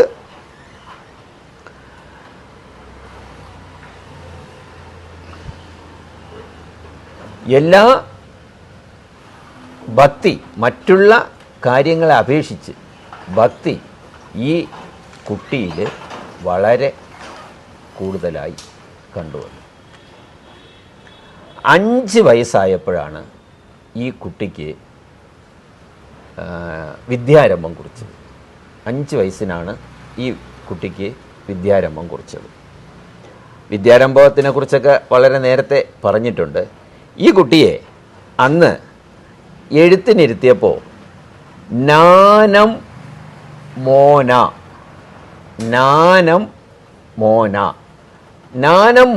എന്നാണ് എഴുതിപ്പിച്ചത്. നമോസ്തു ജിനതേ എന്നാണ് ഈ വാക്കിനർത്ഥം. പണ്ട് കാലത്ത് എഴുത്തിനിരുത്തുമ്പോൾ നാനം മോന എന്ന എഴുത്തിനിരുത്തിയിരുന്നു. അത് ഹരിശ്രീ ഗണപതയെ നമയെന്ന് പിന്നീട് വന്നതാണ്. ഇത് ഞാൻ എവിടെയോ പറഞ്ഞു എന്ന് തോന്നുന്നു. ഈ ഹിന്ദു ധർമ്മം, മതമെന്ന് പറയുന്നത് ഒരു ആചാര അനുഷ്ഠാനമല്ല. ഇതിൽ പലതും ചേർന്നിട്ടുണ്ട്. ഭാഗവതം, ബ്രാഹ്മണ മതം, ദ്രാവിഡം, ഇങ്ങനെ പലതും ഇതിലിങ്ങനെ വന്ന് ചേർന്ന് വന്ന ഒരു സാഹചര്യമാണ് ഇതിലുള്ളത്. അപ്പോൾ ഈ പലതും ചേർന്നപ്പോൾ പിൽക്കാലത്താണ് ഹരിശ്രീ ഗണപതയെ എന്ന് എഴുതിക്കുന്നത്. ആദ്യകാലത്ത് നാനം മോന എന്നാണ് എഴുതിപ്പിച്ചിരുന്നത്. അതായത് നമോസ്തു ജിനതേ എന്ന് വെച്ച് കഴിഞ്ഞാൽ ജേതാവ്. ജിൻ എന്ന സംസ്കൃത ധാതുവിൽ നിന്നാണ് ജേതാവ്, ജയിക്കുക എന്ന അർത്ഥത്തിലുള്ള വാക്ക് ഉണ്ടായത്. അപ്പോൾ നമോസ്തു ജിനതേ എന്ന് വെച്ച് കഴിഞ്ഞാൽ ജേതാവിന്, ജയിക്കുന്ന വ്യക്തിയെ ഞാൻ നമിക്കുന്നു. ഇനി ആരാണ് ഈ കുട്ടിയെ, ഈ 5 വയസ്സുകാരനായ ഈ ചുണക്കുട്ടിയെ എഴുത്തിനിരുത്താനുള്ള ഭാഗ്യമുണ്ടായത്? അങ്ങനെ ഭാഗ്യം സിദ്ധിച്ച വ്യക്തിയാണ് ചിന്നൻപിള്ള ആശാൻ. അക്കാലത്തെ പെരുങ്കടവിളയിലെ പ്രമുഖനായ ആശാനായിരുന്നു ചിന്നൻപിള്ള ആശാൻ. നേരത്തെ ഞാൻ പറഞ്ഞിട്ടുണ്ട്, പെരുങ്കടവിളയ്ക്ക് സമീപം ആങ്കോട് എന്ന സ്ഥലം, അവിടെ ഒരു ദേവീക്ഷേത്രമുണ്ട്, ഒരു മഹാദേവ ക്ഷേത്രമുണ്ട്. ആങ്കോട് എന്ന ഗ്രാമത്തിലെ മേലിക്കോണത്ത് വീട്ടിലാണ് നമ്മുടെ ചിന്നൻപിള്ള താമസിച്ചിരുന്നത്. ആ കാലത്ത് പൊതുവെ എഴുത്തിനിരിക്കുന്ന വ്യക്തികൾക്ക് ചില ഗുണങ്ങളുണ്ടാവണം. ഒന്ന്, അദ്ദേഹം വിദ്വാനായിരിക്കണം. രണ്ട്, സദ്ഗുണ വിശിഷ്ടനായിരിക്കണം. ആ വാക്കൊന്ന് ശ്രദ്ധിക്കുക, സദ്ഗുണ വിശിഷ്ടൻ. നമ്മൾ സദ്ഗുണ സമ്പന്നൻ എന്ന് കേട്ടിട്ടുണ്ട്. ഇവിടെ സദ്ഗുണ വിശിഷ്ടൻ എന്ന് ആണ് പറയുന്നത്. അതായത് സദ്ഗുണ സമ്പന്നന്മാരിൽ വിശിഷ്ട സ്വഭാവമുള്ള വ്യക്തിയായിരിക്കണം എഴുത്തിനിരുത്തേണ്ടത്. പിന്നീട് ബോധാത്മാവായിരിക്കണം. ഇത്രയും കാര്യങ്ങൾ ഒത്തുചേർന്ന വ്യക്തികൾക്ക് മാത്രമേ അന്ന് കുട്ടികളെ എഴുത്തിനിരുത്താൻ അനുവദിച്ചിരുന്നുള്ളൂ, ജനങ്ങൾ അനുവദിച്ചിരുന്നുള്ളൂ. അപ്പോൾ അന്നും ഇന്നും കൂടെ ഒന്ന് ശ്രദ്ധിക്കുക. അന്നിങ്ങനെയുള്ള വ്യക്തികളാണ് എഴുത്തിനിരുത്തുന്നുവെങ്കിൽ ഇന്ന് പത്രപ്രവർത്തകർ, പത്രം ഓഫീസുകളിൽ പത്രമെടുത്താൽ തന്നെ നമുക്കറിയാം എല്ലാം കള്ളത്തരങ്ങൾ മാത്രമേ പത്രത്തിൽ വരുന്നുള്ളൂ. സിനിമാ നടന്മാർ, രാഷ്ട്രീയക്കാരന്മാർ, ഇങ്ങനെ തുടങ്ങിയ ഏത് സത്യസന്ധത അടുത്തുകൂടെ പോകാത്ത ആൾക്കാരാണ് ഇന്ന് എഴുത്തുന്നതിൽ ഭൂരിപക്ഷവും. അതുകൊണ്ടാകാം, ഇതിൻ്റെ വ്യക്തിപരമായ അഭിപ്രായമാണ്, അതുകൊണ്ടാകാം ഇന്നത്തെ കുട്ടികളിൽ ഭൂരിപക്ഷവും അതുപോലെയുള്ള സിനിമാ മേഖലയിലുള്ളവരുടെയും പത്രമേഖലയിലുള്ളവരുടെയും രാഷ്ട്രീയ മേഖലയിലുള്ളവരുടെയും സ്വഭാവത്തിൽ വളർന്നു വരാൻ കാരണമെന്ന് എൻ്റെ വ്യക്തിപരമായ അഭിപ്രായം. ഇവിടെ ചിന്നൻപിള്ള സംസ്കൃതം, മലയാള ഭാഷകളിലെ പ്രാഥമിക പാഠങ്ങൾ ഇദ്ദേഹത്തെ പഠിപ്പിച്ചു.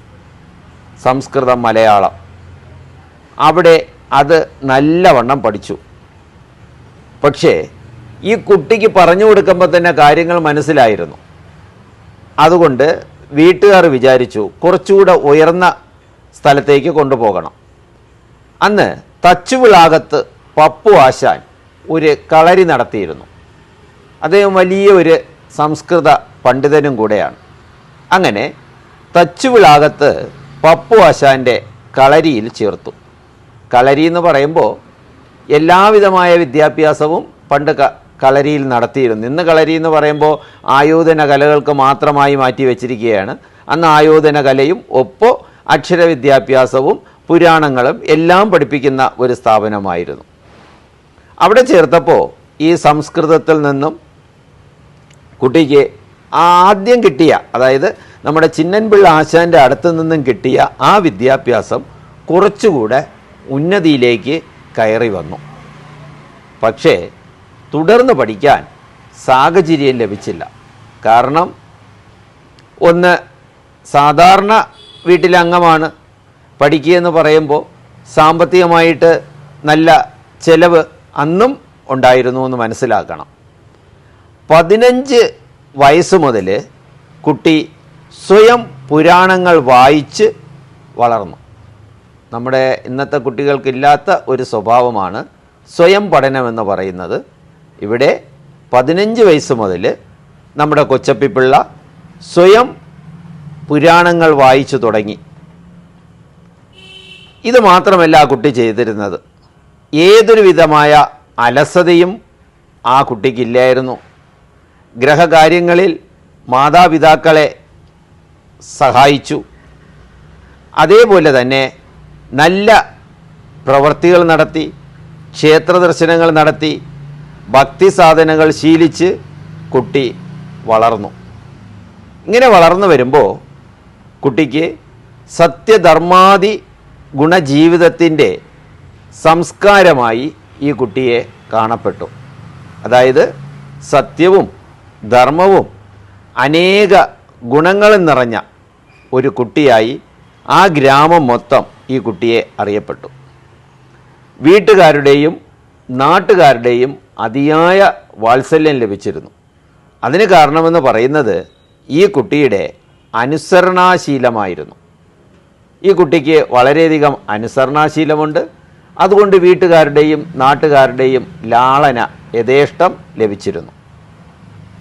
ഹിന്ദുമത ആചാരപ്രകാരമുള്ള വ്രതാനുഷ്ഠാനങ്ങൾ അമ്മയോടൊപ്പം ശീലിച്ചു പോന്നു. അമ്മ ഏത് വ്രതമെടുത്താലും അതിൽ ഈ കുട്ടി കൃത്യമായിട്ട് അമ്മയോടൊത്ത് പങ്കുചേർന്ന് വന്നിരുന്നു. ശിവൻജി, അങ്ങ് തുടക്കത്തിൽ സൂചിപ്പിച്ചു ശിവലിംഗസ്വാമിയുടെ ആ കുട്ടിക്കാലത്ത് അമ്മയെ കണ്ടാണ് ആ കുഞ്ഞ് വളർന്നതെന്ന് പറഞ്ഞു. അപ്പം അമ്മ ചെയ്യുന്ന ഓരോ ഭക്തിപരമായിട്ടുള്ള കാര്യങ്ങളായിക്കോട്ടെ, പാരായണങ്ങളായിക്കോട്ടെ, ഇതെല്ലാം കുഞ്ഞ് അതേപോലെ അനുകരിക്കാൻ ശ്രമിച്ചിട്ടുണ്ട്. അപ്പം ആധ്യാത്മിക ലോകമാണ് ആ കുഞ്ഞിൻ്റെ മനസ്സിൽ. കാഴ്ചപ്പാട് ആധ്യാത്മികമായിട്ടുള്ള കാഴ്ചപ്പാടാണ് ചെറുപ്പത്തിലേ കിട്ടിയത്. എന്നാൽ വളർന്നു വന്നപ്പോൾ ഭൗതികതയിലേക്ക് ഇടപെടേണ്ട സാഹചര്യം വന്നപ്പോൾ ഈ ഭൗതിക ലോകവുമായിട്ട് കുഞ്ഞിന് പൊരുത്തപ്പെടാൻ സാധിച്ചോ? എന്താണ് അതിനെക്കുറിച്ചുള്ളത്? ഇപ്പോൾ നമ്മുടെ കുട്ടിക്ക് 15 വയസ്സ് പ്രായമെന്ന് പറഞ്ഞല്ലോ. നേരത്തെ ഞാൻ 2-3 ക്ഷേത്രങ്ങൾ പറഞ്ഞു. 1-2 ക്ഷേത്രം കൂടെ പറയട്ടെ. അതിലെ ആങ്കോട് തന്നെ ഒരു മഹാദേവ ക്ഷേത്രമുണ്ട്. അവിടെ കുട്ടി കുളിച്ച് ക്ഷേത്രത്തിലേക്ക് പോകും. അതുപോലെ തന്നെ മാരായമുട്ടത്ത് നിന്നും ഒരു 2 കിലോമീറ്റർ അകലത്തിൽ ആയയിൽ കരിയിലക്കുളങ്ങര ശ്രീ ഭദ്രകാളി ദേവി ക്ഷേത്രം, അവിടെയും കുട്ടി കുളിച്ച് എത്തും. ഇതുകൂടാതെ നേരത്തെ പറഞ്ഞ നെയ്യാറ്റിൻകര ശ്രീകൃഷ്ണസ്വാമി ക്ഷേത്രത്തിൽ ഭജന ഇരിക്കും.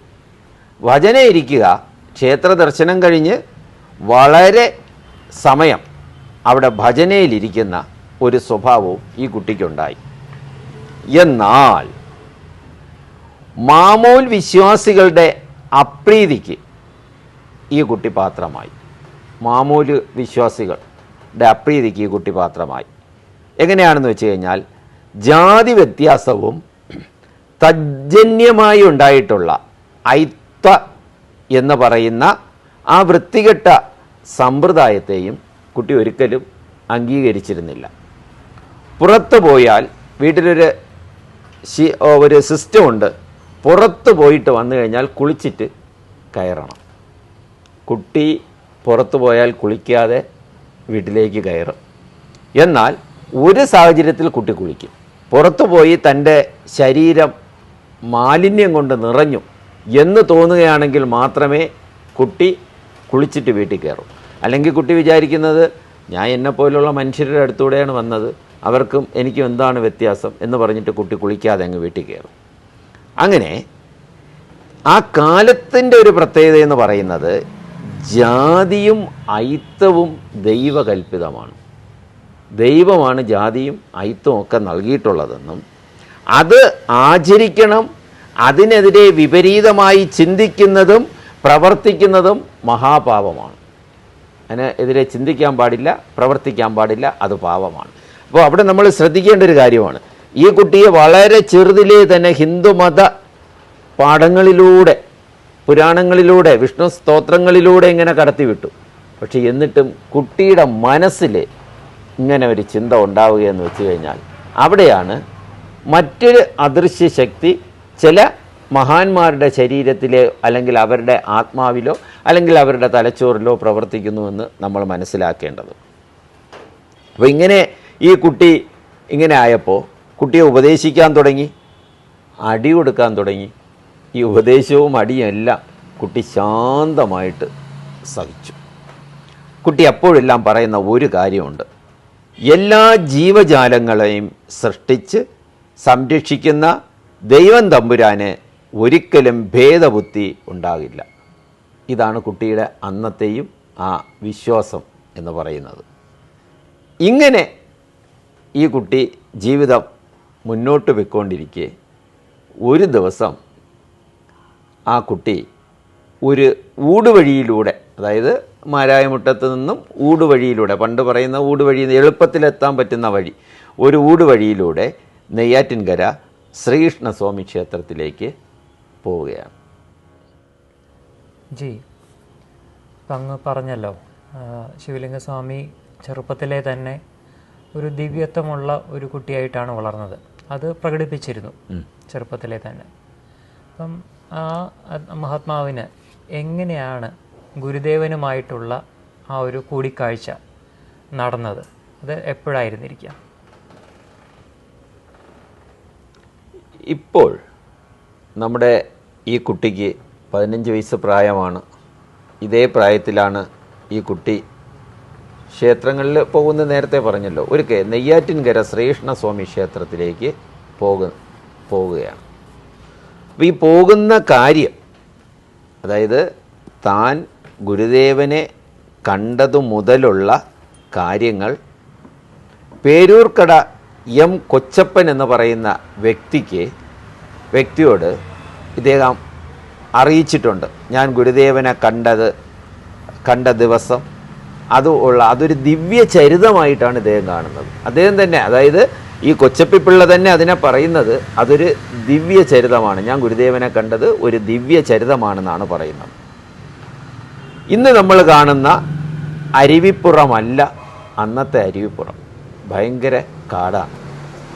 ഞാൻ നേരത്തെ ഉണ്ടായ സത്സംഗത്തിൽ പറയുന്ന ഒരു കാര്യം വിട്ടുപോയിരുന്നു.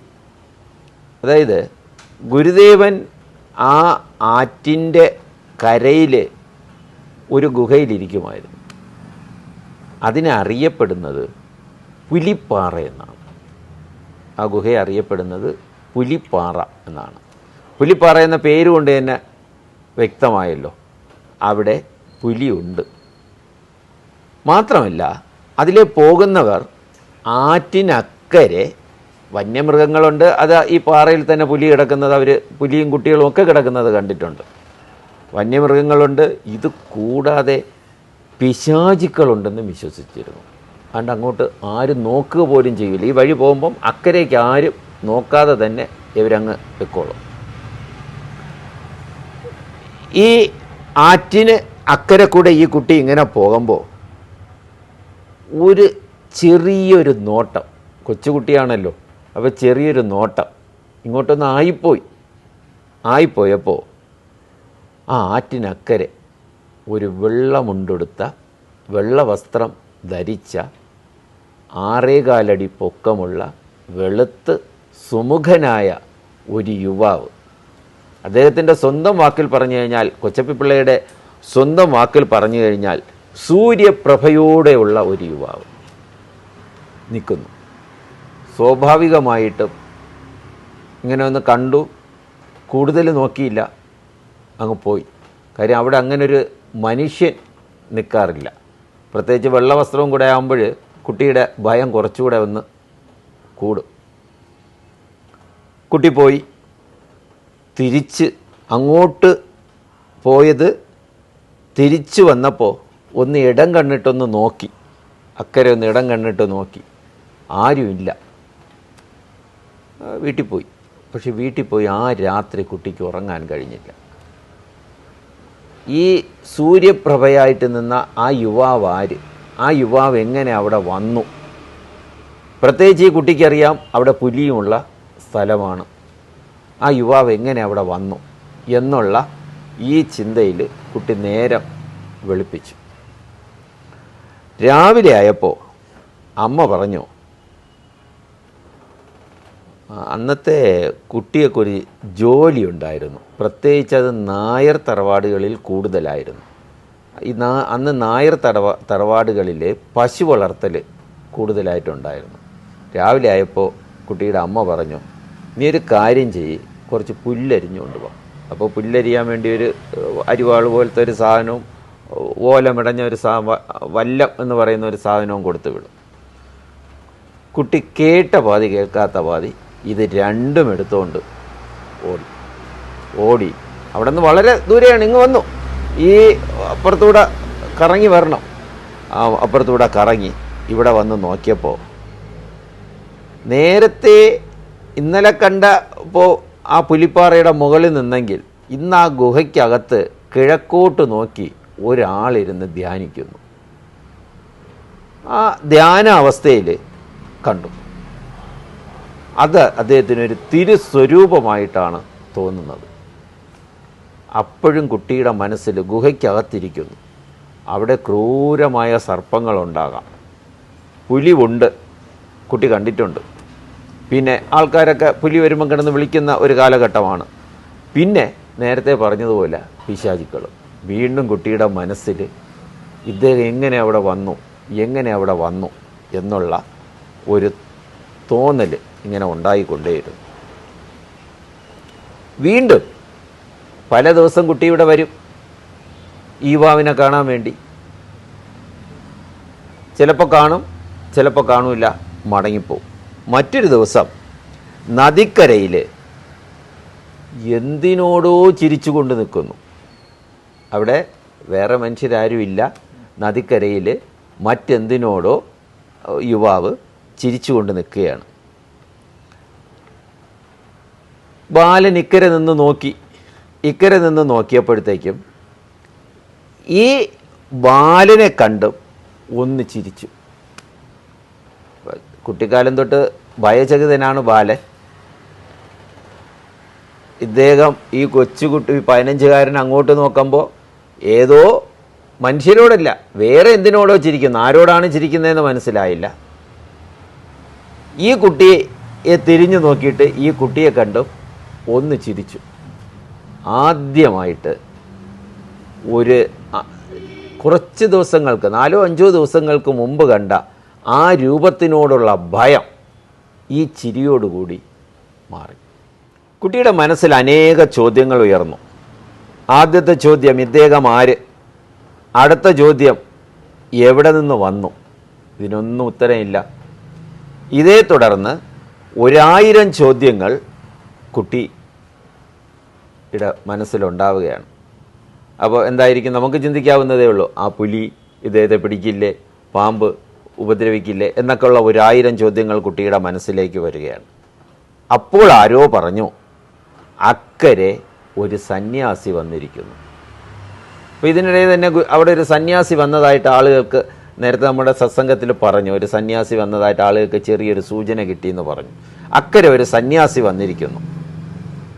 അപ്പോൾ കുട്ടിക്ക് തോന്നി എന്തായാലും ഒന്ന് അടുത്ത് ചെന്ന് കാണണം. സന്യാസിയാണല്ലോ, അപ്പോൾ പിന്നെ ആൾക്കാരും പറഞ്ഞു തുടങ്ങി അടുത്ത് ചെന്നൊന്ന് കാണണം. ഇതേപോലെ ഒരു അമ്മ പറഞ്ഞാലേ പുല്ലരിയാൻ പോകാൻ പറ്റൂ. കുട്ടികൾ വീട്ടിൽ പുറത്തിറങ്ങണമെങ്കിൽ ഒരു ദിവസം അമ്മ പുല്ലരിയാൻ വേണ്ടി പോയി. അമ്മ പറഞ്ഞ് ഈ കുട്ടി പുല്ലരിയാൻ വേണ്ടി പോയി. അവിടെ പോയി നോക്കി. കണ്ടപ്പോൾ അതിൻ്റെ ഏതാണ്ട് അടുത്ത് പോയാണ് നോക്കിയത്. ഗുരുദേവനെ കണ്ടുടനെ കുട്ടി തൊഴുതു. അതാണ് ഈ ആന്തരികമായ ഭക്തിയാണ്. കണ്ടുടനെ കുട്ടി തൊഴുതപ്പോൾ ഗുരുദേവൻ കയ്യാട്ടി വിളിച്ചു.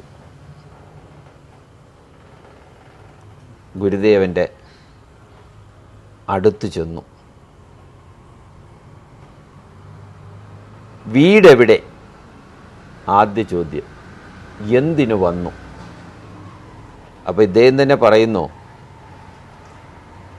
ഞാൻ എന്താണ് ഉത്തരം പറഞ്ഞത് എനിക്ക് ഓർമ്മയില്ല.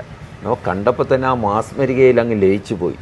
ഈ 2 ചോദ്യത്തിനും എന്ത് ഉത്തരം പറഞ്ഞു എന്ന് അദ്ദേഹത്തിനോ, പക്ഷേ മനസ്സിന് വല്ലാത്ത ഒരു സുഖം കിട്ടി.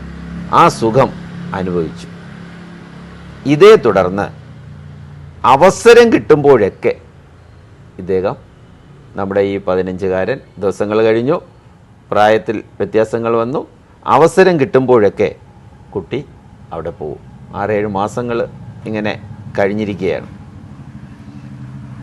ഈ ഗുരുദേവനെ കണ്ടപ്പോൾ കുട്ടിക്ക് തോന്നിയത് നരവേഷം ധരിച്ച നാരായണൻ എന്ന് കുട്ടിക്ക് സ്വയം തോന്നുകയാണ്. അന്ന് നാരായണൻ എന്ന പേര് അരിപ്പുറത്ത് എല്ലാവർക്കും അറിയില്ല. ഗുരുദേവൻ്റെ പേര് നാരായണൻ. നേരത്തെ ഏതോ ഒരു സന്യാസി വന്നിരിക്കുന്നു. സന്യാസിയുടെ പേരൊന്നും അധികം ആൾക്കാർക്ക് അറിഞ്ഞുകൂടാ. അതിന് ശേഷമാണ് ഈ പുലിവാതിൽക്കലൊക്കെ ഇദ്ദേഹത്തെ കാണുന്നതും ഇത് നാരായണനാണെന്ന്. അതിനു മുമ്പ് കുട്ടിക്ക് തോന്നി അത് നരവേഷം. ഈ നാരായണൻ എന്ന വാക്ക്, നാരായണൻ ഈശ്വരനാണെന്ന് തൻ്റെ അമ്മയിൽ നിന്നും കുട്ടിക്കറിയാം. അപ്പോൾ നരവേഷം ധരിച്ച നാരായണൻ അവിടെ വന്നു എന്ന് കുട്ടിക്ക് മനസ്സിലായി. അതിനങ്ങനെ തന്നെ പറയാൻ കാര്യം, കുട്ടിക്ക് തോന്നാൻ കാര്യം, ഈ പുലിപ്പാറ ഗുഹയിൽ ഒരു ദൈവത്തിന് മാത്രമേ കഴിയാൻ പറ്റൂ. അതുകൊണ്ടാണ് കുട്ടി അങ്ങനെ ചിന്തിക്കാനുള്ള കാര്യം. ഈ സമയത്ത് ഭക്തജനങ്ങൾ അവരുടെ ആവശ്യങ്ങൾ നിറവേറ്റാൻ വേണ്ടി അങ്ങോട്ട് വന്നു തുടങ്ങി.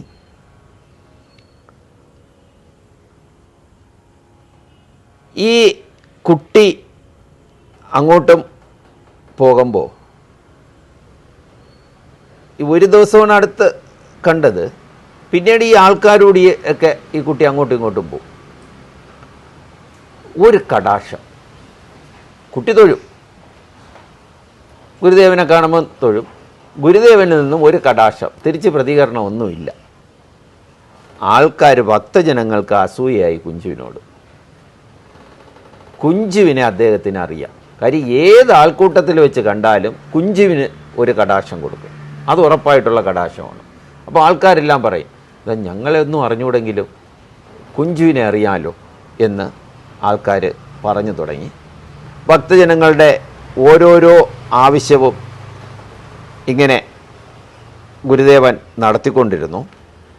ഈ സാഹചര്യത്തിൽ ഒരു ദിവസം ഗുരുദേവൻ്റെ മുന്നിൽ നിവേദ്യം സമർപ്പിക്കാൻ കൊച്ചപ്പിപ്പിള്ളയ്ക്കൊരവസരം കിട്ടി. അത് കൊച്ചപ്പിപ്പിള്ള തന്നെ സമർപ്പിച്ചതായിട്ടാണ് പറയുന്നത്. അത് അദ്ദേഹത്തിൻ്റെ തന്നെ ഭാഷയിൽ പറയാം. ഒരു പുണ്യനദി മഹാസാഗരത്തിൽ വന്നണയും പോലെയാണ് ഒരു സച്ച് ശിഷ്യൻ ഒരു മഹാഗുരുവിൻ്റെ തൃച്ചേവടികളിൽ സമർപ്പിക്കപ്പെടുന്നത്. ഭാരതത്തിൻ്റെ ആർഷപാരമ്പര്യം എന്നും പുലർത്തിപ്പോന്ന വിശുദ്ധമായ ജീവിത നിഷ്ഠയാണത്. ഗുരുദേവനെ തൊട്ടുനിന്ന ആ സംഭവത്തെ ഒന്നുകൂടെ പറയാം. ഒരു ദിവസം ബാലൻ ഗുഹയിലേക്ക് എത്തി. അപ്പോൾ അവിടെ ഗുരുദേവൻ ഇരിക്കുകയാണ്. ആദ്യത്തെ ചോദ്യം, തിന്നാൻ എന്തുണ്ട്? കുട്ടി പറഞ്ഞു, ഞാൻ കരിക്ക് കൊണ്ടുവരട്ടെ. അത് കേൾക്കുകയോ കേൾക്കാതിരിക്കുകയോ അദ്ദേഹം ചെയ്തിരിക്കാം. പക്ഷേ മറു ചോദ്യമാണ് അദ്ദേഹം ചോദിച്ചത്, മധുരക്കിഴങ്ങ് കിട്ടുമോ? കുട്ടി അതേ എന്ന് പറഞ്ഞതിനോടൊപ്പം തന്നെ ഗുരുദേവൻ്റെ മൂന്നാം ചോദ്യത്തിനുത്തരമായി തനത് വകയുണ്ട് എന്ന് പറഞ്ഞു. അതായത് ചിലപ്പോൾ ഗുരുദേവൻ, കുട്ടി തന്നെ ഇത് എഴുതിയതാണ്, തിന്നാൻ എന്തുണ്ട്, ഞാൻ കരുക്ക് കൊണ്ടുവരട്ടെ. അത് കേൾക്കുകയോ ഗുരുദേവൻ കേൾക്കാതിരിക്കുകയോ മധുരക്കിഴങ്ങ് കിട്ടുമോ എന്ന് ചോദിച്ചു. കിട്ടുമെന്ന് പറഞ്ഞു. അപ്പോൾ മൂന്നാമത്തെ ചോദ്യം ഇതായിരുന്നു, ഞാൻ പറഞ്ഞ ഉത്തരം തനത് വകയുണ്ട് എന്ന് വെച്ചാൽ മധുരക്കിഴങ്ങ് എവിടെ നിന്നും കൊണ്ടുവരുമെന്നെന്തെങ്കിലും ഗുരുദേവൻ ചോദിച്ചിരിക്കാം. ആരുടെ വകയാണ്? കൊച്ചുകുട്ടിയല്ലേ, അതുകൊണ്ട് ഇനി ഞാൻ ചോദിച്ചു എന്ന് പറഞ്ഞിട്ട് വേറെ എവിടെന്നെങ്കിലും എടുത്തുകൊണ്ട് വന്നാലോ, അതുകൊണ്ട് അങ്ങനെ ചോദിച്ചു. അവിടെ മധുരക്കിഴങ്ങ്, അതായത് ആനക്കൊമ്പിൻ്റെ വലിപ്പമുള്ള മധുരക്കിഴങ്ങ് കൊണ്ടുവന്നു. അത് ചുട്ട് ഒരു ഇലയിൽ വെച്ച്, അതിൻ്റെ തോലെല്ലാം കളഞ്ഞ് ഒരു ഇലയിൽ വെച്ച് ഗുരുദേവൻ്റെ തൃപ്പാദങ്ങളിൽ സമർപ്പിച്ചു. ഗുരുദേവൻ അതിൽ നിന്നും ഒരു 2-3 കഷ്ണം എടുത്ത് കഴിച്ചു, തൃപ്തിയടഞ്ഞു. ബാക്കി ഈ കൊച്ചുകുട്ടിക്ക് തന്നെ കൊടുത്തു. കൊച്ചുകുട്ടി അത് ആർത്തിയോടെ ഭക്ഷിക്കുകയും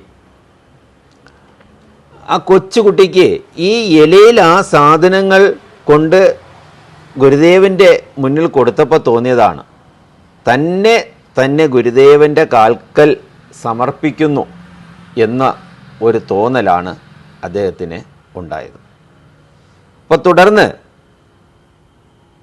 അതിനെക്കുറിച്ച് നമുക്കിങ്ങനെ പറയാം.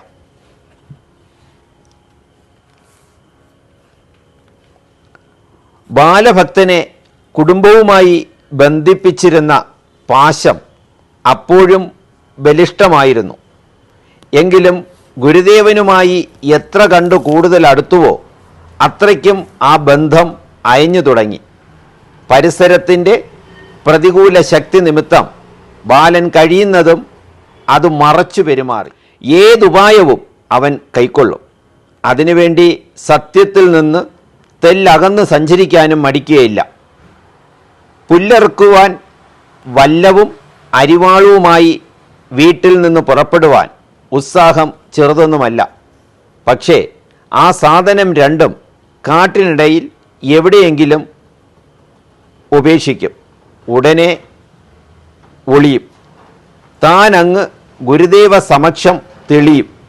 അത്താഴത്തിന് വെറും കൈയുമായി വീട്ടിലെത്തും.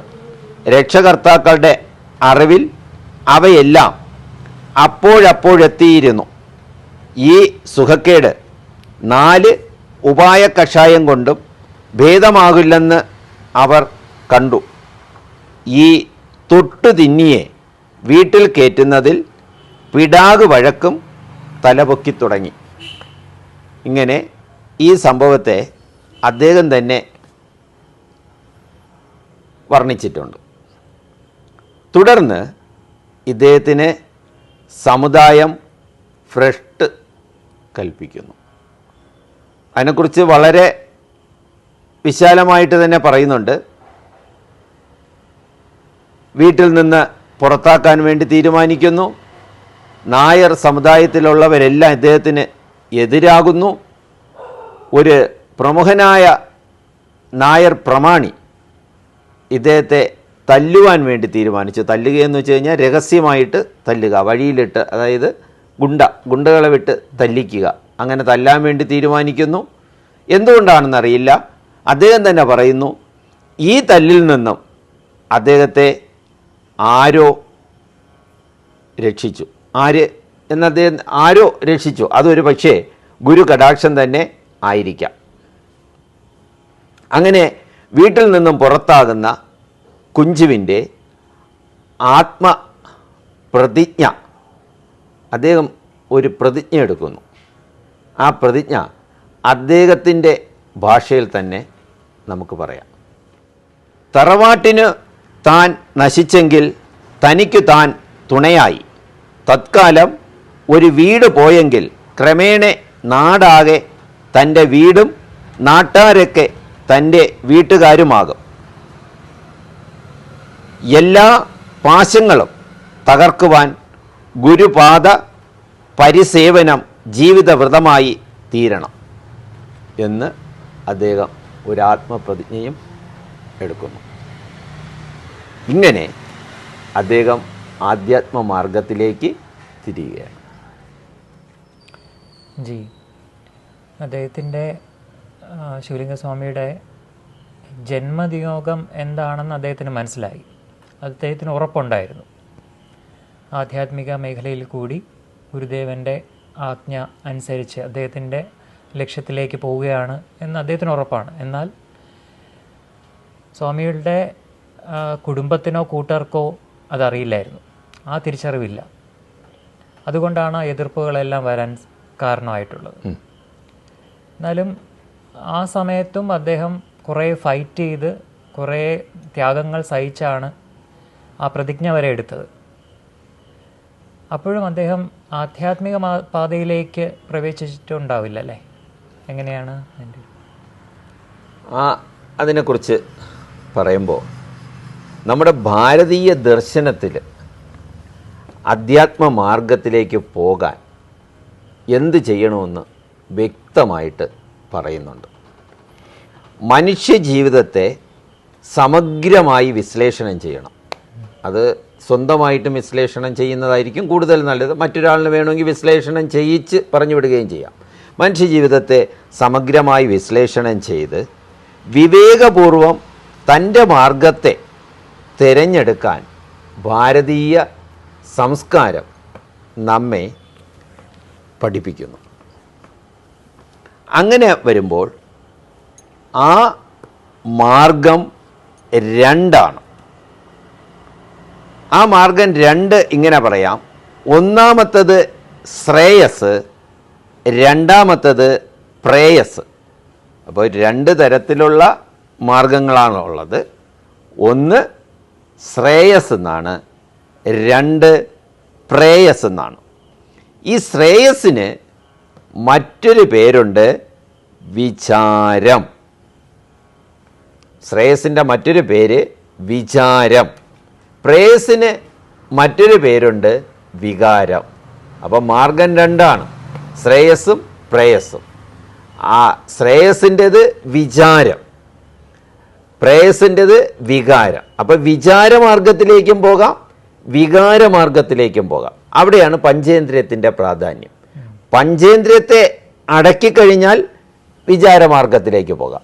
പഞ്ചേന്ദ്രിയത്തെ അടക്കാത്ത വ്യക്തിയാണെങ്കിൽ വികാര മാർഗത്തിലേക്ക് പോകാം. ഈ വിചാര അല്ലെങ്കിൽ ശ്രേയസ് അല്ലെങ്കിൽ വിചാരമാർഗത്തിലേക്ക് വരുമ്പോൾ അതിന് മറ്റൊരു പേരും കൂടെയുണ്ട്, അധ്യാത്മമാർഗം. ഇവിടെ അദ്ദേഹം ഈ വിചാരമാർഗം, ശ്രേയസമാർഗം, അധ്യാത്മമാർഗമാണ് തിരഞ്ഞെടുക്കുന്നത്. അപ്പോൾ ഈ മാർഗത്തെ തിരഞ്ഞെടുക്കുമ്പോൾ ഒരു കുഞ്ഞു കഥ പറയാം. നമ്മുടെ നാരദ മഹർഷി, അദ്ദേഹത്തെക്കുറിച്ചുള്ള ഒരു കഥയാണ്. അദ്ദേഹത്തിൻ്റെ അമ്മ മരണപ്പെട്ടു. അമ്മ മരണപ്പെട്ട ദിവസങ്ങളിൽ അദ്ദേഹം വളരെ സന്തോഷവാനായിരുന്നു. അപ്പോൾ ഒരു സന്യാസി അദ്ദേഹത്തിനോട് ചോദിച്ചു, അങ്ങെന്താ ഇത്ര സന്തോഷവാനായി കാണപ്പെടുന്നത്? അങ്ങ് ഇത്രത്തോളം സന്തോഷവാനായിട്ട് കണ്ടിട്ടില്ലല്ലോ.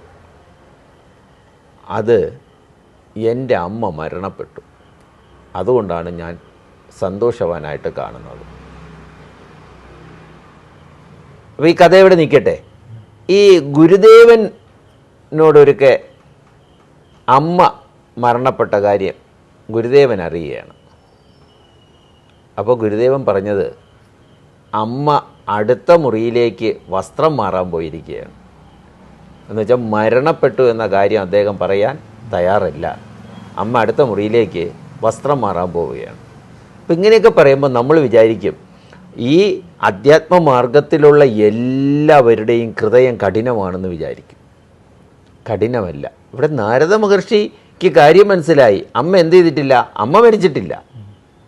അമ്മ മറ്റൊരു ശരീരം, അമ്മ താമസിച്ചിരുന്ന ശരീരം ചീത്തയായി, മറ്റൊരു ശരീരം തേടി പോയി എന്ന ആ നഗ്നസത്യം.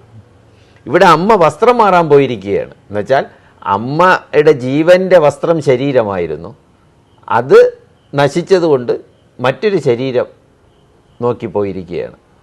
അപ്പോൾ നമ്മുടെ ഈ മരണം, ഭാരതീയ സംസ്കാരത്തിൽ മരണം എന്നൊരവസ്ഥ ഇല്ല എന്ന് വേണം ചിന്തിക്കാൻ.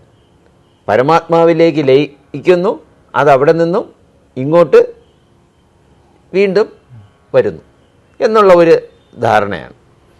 ഇവിടെ നമ്മുടെ ചരിത്ര പുരുഷനെ കുറിച്ച് പറയാമെങ്കിൽ അദ്ദേഹത്തിൻ്റെ അമ്മ ഏതാണ്ട് ഈ 15 വയസ്സ് ഈ പ്രായത്തിൽ തന്നെ അദ്ദേഹത്തിൻ്റെ അമ്മ മരണപ്പെടുകയാണ് ഉണ്ടായത്.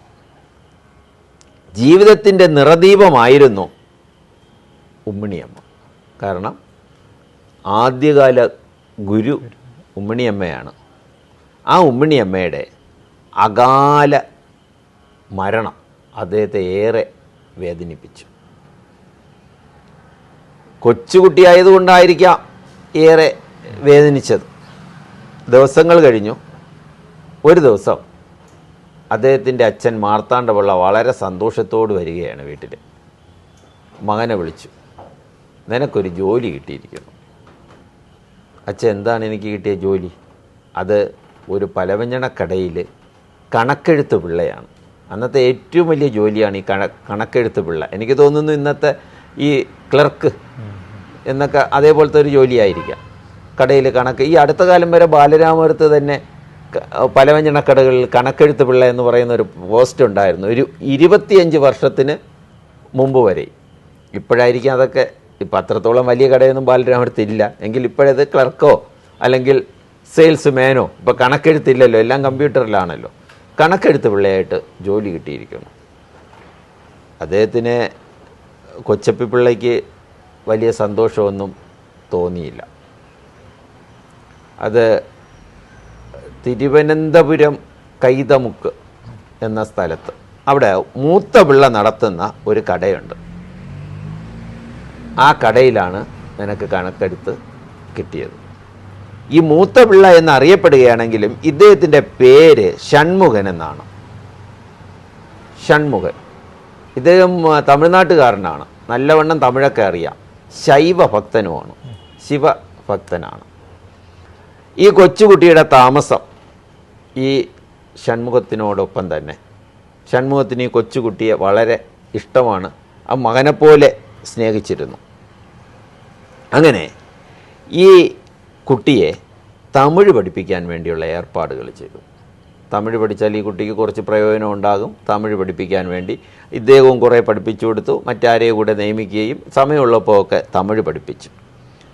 ഈ ഷൺമുഖൻ തിരുവനന്തപുരത്ത് നമ്മുടെ പേട്ട കേന്ദ്രമായിട്ട് ഒരു ജ്ഞാനപ്രചാരക സഭയുണ്ടായിരുന്നു. അവിടെ വലിയ വലിയ ആൾക്കാർ വന്ന് അവരുടെ കവിതകൾ ഇങ്ങനെ അവതരിപ്പിക്കുകയും അത് മറ്റുള്ളവർ കേട്ടിരിക്കുകയും ചെയ്യും. ഇതിൻ്റെ ആദ്യകാലത്ത് നമ്മുടെ ഗുരുത്രയങ്ങൾ അവിടെ വന്നിരുന്നു. അതായത് തൈക്കാട് ഗുരുവും നമ്മുടെ ചട്ടമ്പി സ്വാമിയും ശ്രീനാരായണ ഗുരുവൊക്കെ അവിടെ വന്നിരുന്ന കൂട്ടത്തിലാണ്.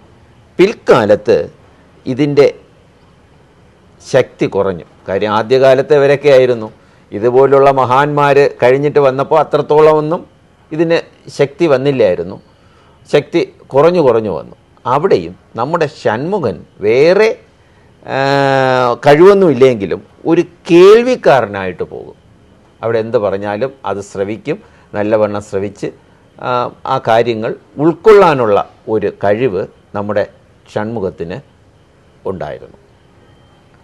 ഈ ജ്ഞാനപ്രചാര സഭയുമായിട്ട് ഈ കൊച്ചുകുട്ടിക്ക് ബന്ധം വേണമെന്ന് ഷൺമുഖത്തിന് ഒരാഗ്രഹം. അങ്ങനെ ഇദ്ദേഹത്തെയും അവിടെ കൊണ്ടുപോകും. അപ്പോൾ ഈ കൊണ്ടുപോകുന്ന കാലഘട്ടത്തിലും ഒരു കാര്യം കൂടെ ഓർക്കുക. ചിലർ വന്ന് ഇപ്പോഴും കവിതകൾ വായിക്കുന്നുണ്ട്, അർത്ഥം പറയുന്നുണ്ട്, അവരുടെ ചിന്താഗതികൾ ഇവിടെ പറയുന്നുണ്ട്. അത് ഈ 15-കാരന് മനസ്സിലാവില്ല. അത്രത്തോളം ഉയർന്ന നിലവാരത്തിലുള്ള ചിന്തകളാണ്. ഇങ്ങനെ ഈ കൊച്ചുകുട്ടിക്ക് ഓരോരോ സ്ഥലങ്ങൾ മടുക്കുകയാണ്. മടുത്ത് 1.5 വർഷം ഈ കുട്ടി ആ കടയിൽ നിന്നു. 1.5 വർഷത്തിന് ശേഷം നമ്മുടെ ഷൺമുഖത്തിന് തന്നെ തോന്നി കുട്ടിയെ വീട്ടിലേക്ക് കൊണ്ടുവരണം. അങ്ങനെ കുട്ടിയെ വീട്ടിലേക്ക് കൊണ്ടുവരികയാണ്. ഈ ഷൺമുഖം പിൽക്കാലത്ത് ഗുരുദേവൻ്റെ വലിയൊരു ഭക്തനായി തീരുകയാണ്. ഞാൻ പറഞ്ഞില്ലേ, ചില നിയോഗങ്ങളുണ്ട്. ഗുരുദേവൻ്റെ വലിയൊരു ഭക്തനായി തീരുകയാണ്. അരീപ്പുറം, ശിവഗിരി എന്നീ സ്ഥലങ്ങളിൽ പ്രധാന ദിവസങ്ങളിൽ വേണ്ടത്ര പൂക്കൾ എത്തിക്കുന്നത്, പൂജാതി കർമ്മങ്ങൾക്ക് പൂക്കൾ സമർപ്പിക്കുന്നത്, എത്തിക്കുന്നതല്ല സമർപ്പിക്കുന്നത് ഈ ഷൺമുഖം ആയിരുന്നു. ഈ നമ്മുടെ കൊച്ചപ്പിപ്പിള്ള പിന്നീട് ശിവലിംഗ സ്വാമികൾ ആയതിന് ശേഷം എപ്പോഴൊക്കെ തിരുവനന്തപുരത്ത് വരുമോ അപ്പോഴൊക്കെ നമ്മുടെ ഷൺമുഖത്തിനെ പോയി കാണാറും ഉണ്ടായിരുന്നു. കൊച്ചപ്പിപ്പിള്ള എന്ന ശിവലിംഗ സ്വാമിയുടെ സംഭവബഹുലമായിട്ടുള്ള ആ ഒരു നാഴികക്കല്ലുകൾ ഇങ്ങനെ പിന്നിട്ടുകൊണ്ടേയിരിക്കുകയാണ്. അപ്പം ഇതുവരെയും അദ്ദേഹം ഗുരുദേവനുമായിട്ടുള്ള ശിഷ്യനായിട്ടുള്ള ഒരു സഞ്ചാരം തുടങ്ങിയിട്ടില്ല അല്ലേ ഇതുവരെയായിട്ട്? ഷൺമുഖം ഇദ്ദേഹത്തെ വീട്ടിൽ കൊണ്ടെത്തിച്ചു. തിരിച്ച് വീട്ടിൽ വന്നപ്പോൾ സ്വന്തം വീട്ടിലെ അതിഥിയാവുകയാണ് ഇദ്ദേഹം. കാരണം ഇദ്ദേഹത്തിനൊരു ജോലി വാങ്ങിച്ചു കൊടുത്തു. ആ ജോലി കളഞ്ഞിട്ടാണ് ഇവിടെ വന്നിരിക്കുന്നത്. അത് തന്നെ ജ്യേഷ്ഠന്മാർക്ക് നീരസത്തിന് കാരണമായി. മാത്രമല്ല നേരത്തെ ഇവിടെ ഉണ്ടായിരുന്നപ്പോഴോ തൊട്ടുകൂടായ്മ, തീണ്ടിക്കൂടായ്മ അതൊന്നും തന്നെ വില കൽപ്പിക്കാറില്ല. ഈ 2 കാരണം കൊണ്ട് വീട്ടുകാർക്കും ഇപ്പോൾ കണ്ടുകൂടാ. ഇപ്പോൾ കുഞ്ഞ് ഇപ്പോൾ 18 വയസ്സൊക്കെ കഴിഞ്ഞിരിക്കും. നേരെ കൂടുതൽ സമയത്തും ഈ മാരായമുട്ടത്തൂടെ ഒഴുകുന്ന ഒരു ചിറ്റാറുണ്ട്. അത് ഇതിലേക്ക് വന്ന് നെയ്യാറിലേക്ക് വന്ന് ചേരുന്ന ഒരു പോഷക നദി. ഇപ്പോഴും നല്ല വീതിയേറിയ ഒരു നദിയാണ്. അതിൻ്റെ കരയിലും നെയ്യാറിൻ്റെ കരയിലും ഏകാന്തമായിട്ടിരിക്കുന്ന ഒരു ശീലം വളർന്നു വന്നു. അതായത് പ്രകൃതിയെ, നേരത്തെ ക്ഷേത്രങ്ങളിൽ പോയി ഏകാന്തമായിരിക്കും, ഇപ്പം പ്രകൃതിയിലോട്ട് വന്ന് ഏകാന്തമായിരിക്കുന്ന ഒരു ശീലം വന്നു. ഇത് ഈ നെയ്യാറ്റിൻകര, ഞാനൊരു 4-5 ക്ഷേത്രങ്ങളുടെ പേര് പറഞ്ഞല്ലോ. അതിൽ നെയ്യാറ്റിൻകര ശ്രീകൃഷ്ണസ്വാമി ക്ഷേത്രത്തിനോട് ഇദ്ദേഹത്തിനൊരു പ്രത്യേക മമത എന്ന് വെച്ചാൽ പുറകുവശത്തിന് കുളിച്ചിട്ട് ക്ഷേത്രത്തിലേക്ക് വരാം, അവിടെയും നദിക്കരയിൽ ഇരിക്കാം. അപ്പോൾ അവിടെ ഒരു പ്രത്യേക മമത. ഒരു ദിവസം ഇങ്ങനെ ഇരിക്കുന്ന സമയത്ത് അവിടെ വെച്ച് നിമിഷ നേരത്തിനുള്ളിൽ ഒരു പ്രാകൃത വേഷക്കാരനായ അവധൂതനെ കണ്ടു. വളരെ പ്രാകൃത വേഷമാണ്. ഇദ്ദേഹത്തെ കണ്ടുടനെ ആ അവധൂതൻ പറഞ്ഞു, ആത്മീയ സാധനയിലൂടെ മുന്നേറും. എന്നിട്ട് ചെവിയിലൊരു മന്ത്രവും പറഞ്ഞു കൊടുത്തു. ആ മന്ത്രം എന്താണെന്ന് ഇദ്ദേഹം വ്യക്തമാക്കിയിട്ടില്ല, കൊച്ചപ്പിപ്പിള്ള വ്യക്തമാക്കിയിട്ടില്ല. ഈ 2 കാര്യങ്ങളും പിൽക്കാലത്ത് കൂർക്കഞ്ചേരി കൃഷ്ണൻ വൈദ്യരുടെ സ്മരണയിൽ ഈ 2 കാര്യങ്ങളും ഈ കൊച്ചപ്പിപ്പിള്ള പറഞ്ഞതായിട്ട് അദ്ദേഹം എടുത്ത് പറഞ്ഞിട്ടുണ്ട്. പക്ഷെ എന്താണ് മന്ത്രം പറഞ്ഞു കൊടുത്തു എന്ന് മാത്രമേ ഉള്ളൂ. ആ മന്ത്രദീക്ഷ അങ്ങോട്ട് പറഞ്ഞു കൊടുത്തിട്ടില്ല. ഏതാണ്ട് ഇതേ സമയത്താണ് മാർത്താണ്ഡപിള്ളയുടെ അധപ്പതനം തുടങ്ങുന്നത്. ഭാര്യ മരിച്ചു. ഭാര്യ മരിച്ചതോടുകൂടി ഇദ്ദേഹം ഒരു 2ാം വിവാഹം ചെയ്തു. 2ാനമ്മ ആദ്യ മക്കൾക്ക് നേരെ ചൊവ്വേ ആഹാരമൊന്നും കൊടുക്കില്ല. അവരിവിടെ വന്ന് അവരുടെ ദുർഭരണം അങ്ങോട്ട് തുടങ്ങി. ഏതാണ്ട് ഇത് ശ്രദ്ധിക്കാൻ ഈ വീട്ടിൽ ആരും ഇല്ലേന്ന് താൻ. മാർത്താണ്ഡ പിള്ളയ്ക്കൊരു കുഴപ്പമുണ്ട്. അതൊക്കെ ഒരു കുഴപ്പമെന്ന് വെച്ചാൽ ചൂതുകളിയിൽ ഭയങ്കര കമ്പമാണ്. കയ്യിലിരിക്കുന്ന പണം കൊണ്ട് ദൂരദേശങ്ങളിൽ പോയി ചൂത് കളിക്കും, ഉള്ളതെല്ലാം നശിപ്പിക്കും, വരും. ചിലപ്പോൾ അയാൾക്ക് കൂടുതൽ പൈസ കിട്ടുമായിരിക്കാം. കുടുംബകലഹം ഈ വീട്ടിൽ ദൈനംദിന ആയിട്ടുള്ള ഒരു കാര്യമായിട്ട് വികസിച്ചു. ഈ അവധൂതൻ്റെ ഉപദേശത്തെക്കുറിച്ച് പറഞ്ഞല്ലോ, ഒരു ദിവ്യമന്ത്രം പറഞ്ഞു കൊടുത്തു. ഇടയ്ക്ക് ഒരു കാര്യം പറയാൻ വിട്ടുപോയി.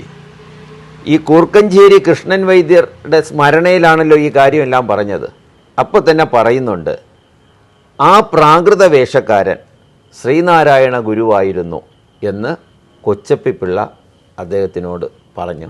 അല്ലാതെ മറ്റൊരു പ്രാകൃത വേഷക്കാരൻ അവിടെ വരാൻ ഏതൊരു സാധ്യതയുമില്ല.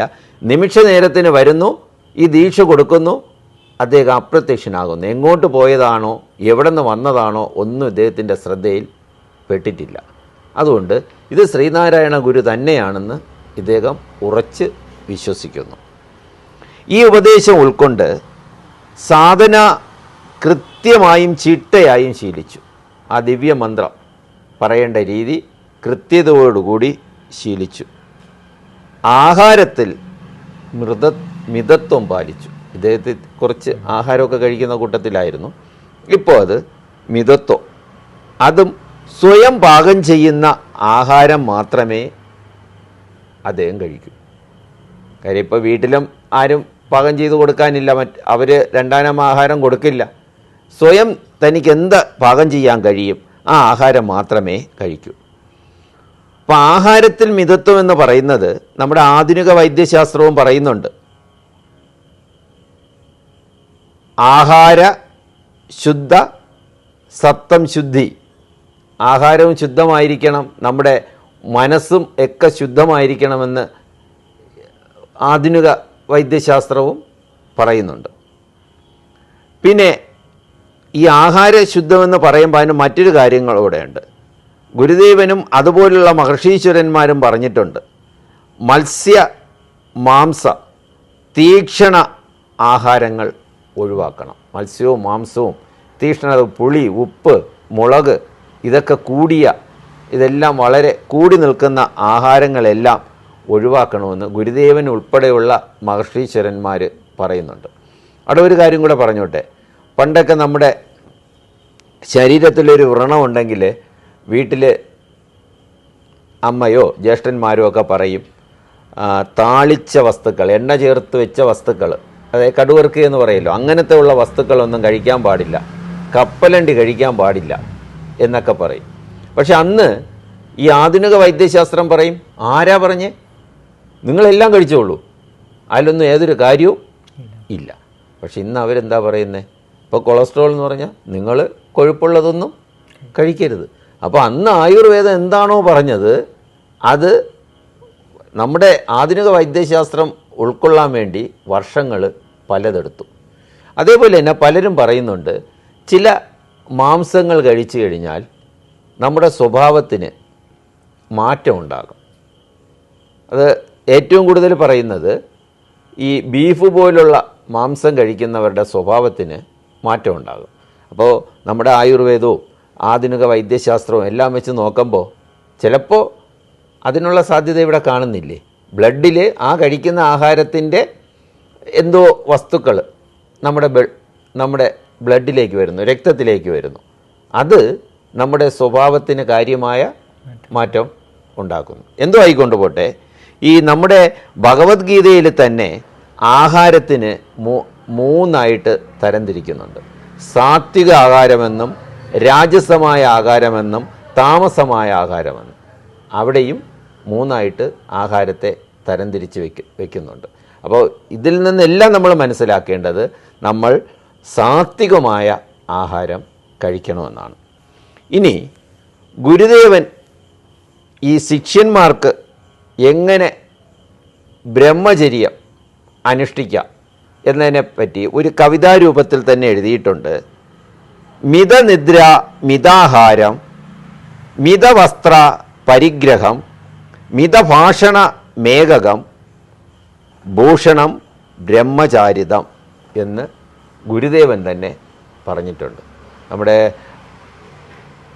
സംസ്കൃതത്തിൽ വിദ്യാർത്ഥി ലക്ഷണങ്ങൾ, വിദ്യാർത്ഥികൾക്ക് 5 ലക്ഷണങ്ങൾ വേണമെന്ന് പറയുന്നുണ്ടല്ലോ. കാകദൃഷ്ടി, ശോനനിദ്ര എന്ന് പറയുന്ന 5 ലക്ഷണങ്ങൾ, അല്പാഹാരം, ജീർണവസ്ത്രേ എന്നൊക്കെ പറഞ്ഞിട്ട് ഒരു ശ്ലോകമുണ്ട്. ഏതാണ്ട് അതെന്ന് പറയാൻ പറ്റില്ല, അതിൻ്റെ ഒരു രീതി വരുന്ന രീതിയിലാണ് ഈ ഗുരുദേവൻ ഇത്തരത്തിലൊരു ശ്ലോകം പറഞ്ഞിട്ടുള്ളത്. ഇവിടെ എവിടെ നോക്കിയാലും മിതാഹാരത്തിനെക്കുറിച്ചും സാത്വികമായ ആഹാരത്തിനെക്കുറിച്ചും വിദ്യാർത്ഥി ജീവിതത്തിൽ ശ്രദ്ധ വേണം. വസ്ത്രധാരികളായിരിക്കണം. ഇന്നത്തെ വിദ്യാർത്ഥികളുടെ കാര്യം എന്തോ, ഇന്നത്തെ വിദ്യാർത്ഥികൾ മിതവസ്ത്രത്തിലൊന്നുമല്ല വരുന്നത്. അത് യൂണിഫോം പോലും ചില വിദ്യാഭ്യാസ സ്ഥാപനങ്ങൾ യൂണിഫോം എന്നുള്ള പേരിൽ പോലും, യൂണിഫോം എന്തിനാണ്? എല്ലാം ഒന്നായി കാണാൻ വേണ്ടിയാണ്. അവരവരുടെ യൂണിഫോമിൽ തന്നെ കോട്ടും അതുപോലുള്ള വസ്തുക്കളൊക്കെ വെച്ചിട്ട് കുറച്ചുകൂടെ അതിനെ മെച്ചപ്പെടുത്തുന്ന തരത്തിൽ യൂണിഫോം പോലും മാറ്റുന്ന ഒരു കാലഘട്ടത്തിലാണ് നമ്മൾ ജീവിക്കുന്നത്. ഇതുവരെയുള്ള ശിവലിംഗസ്വാമിയുടെ യാത്ര നോക്കുമ്പോൾ ഗുരുവിലേക്ക് അടുക്കും തോറും അദ്ദേഹത്തിൽ ഒട്ടേറെ മാറ്റങ്ങൾ ആന്തരികമായിട്ടും ബാഹ്യമായിട്ടും എല്ലാം സംഭവിച്ചുകൊണ്ടേയിരിക്കുകയാണ്, പരിണാമങ്ങൾ സംഭവിക്കുകയാണ് അല്ലേ? എന്നിട്ട് എന്താണ് കൂടുതലായിട്ട് സംഭവിച്ചത്? അദ്ദേഹത്തിൽ എന്ത് മാറ്റങ്ങളാണ് പിന്നീട് സംഭവിച്ചത്? ജന്മജന്മാന്തരങ്ങളിൽ ചെയ്ത സുഹൃതം കൊണ്ട് മാത്രമേ സദ്ഗുരു ലാഭം ഉണ്ടാകും. ഗുരു എന്ന് പറയുമ്പോൾ തന്നെ താങ്കൾക്കറിയാമല്ലോ, ഗുരുർ ബ്രഹ്മ, ഗുരുർ വിഷ്ണു, ഗുരുർ ദേവോ മഹേശ്വര, ഗുരു സാക്ഷാത് പരത് ബ്രഹ്മം, തസ്മൈ ശ്രീ ഗുരവേ നമഃ. അപ്പോൾ ഗുരു എന്ന് പറയുന്നത് ത്രിമൂർത്തികളാണ്. ഈ ത്രിമൂർത്തികൾ അടങ്ങിയതാണ് ഗുരു. അതിൻ്റെ അർത്ഥമൊന്നും നമുക്കിവിടെ വ്യാഖ്യാനിക്കേണ്ട കാര്യമില്ല, സർവ്വവിദിതമാണ്. ഈ ജന്മാന്തരങ്ങളിലൂടെ ചെയ്ത സുഹൃതം കൊണ്ടാണ് നമുക്ക് സദ്ഗുരുവിനെ ലഭിക്കുക എന്ന് പറയുന്നത്. ഈ സദ്ഗുരു ലഭിക്കണമെങ്കിൽ, അല്ലെങ്കിൽ സദ്ഗുരു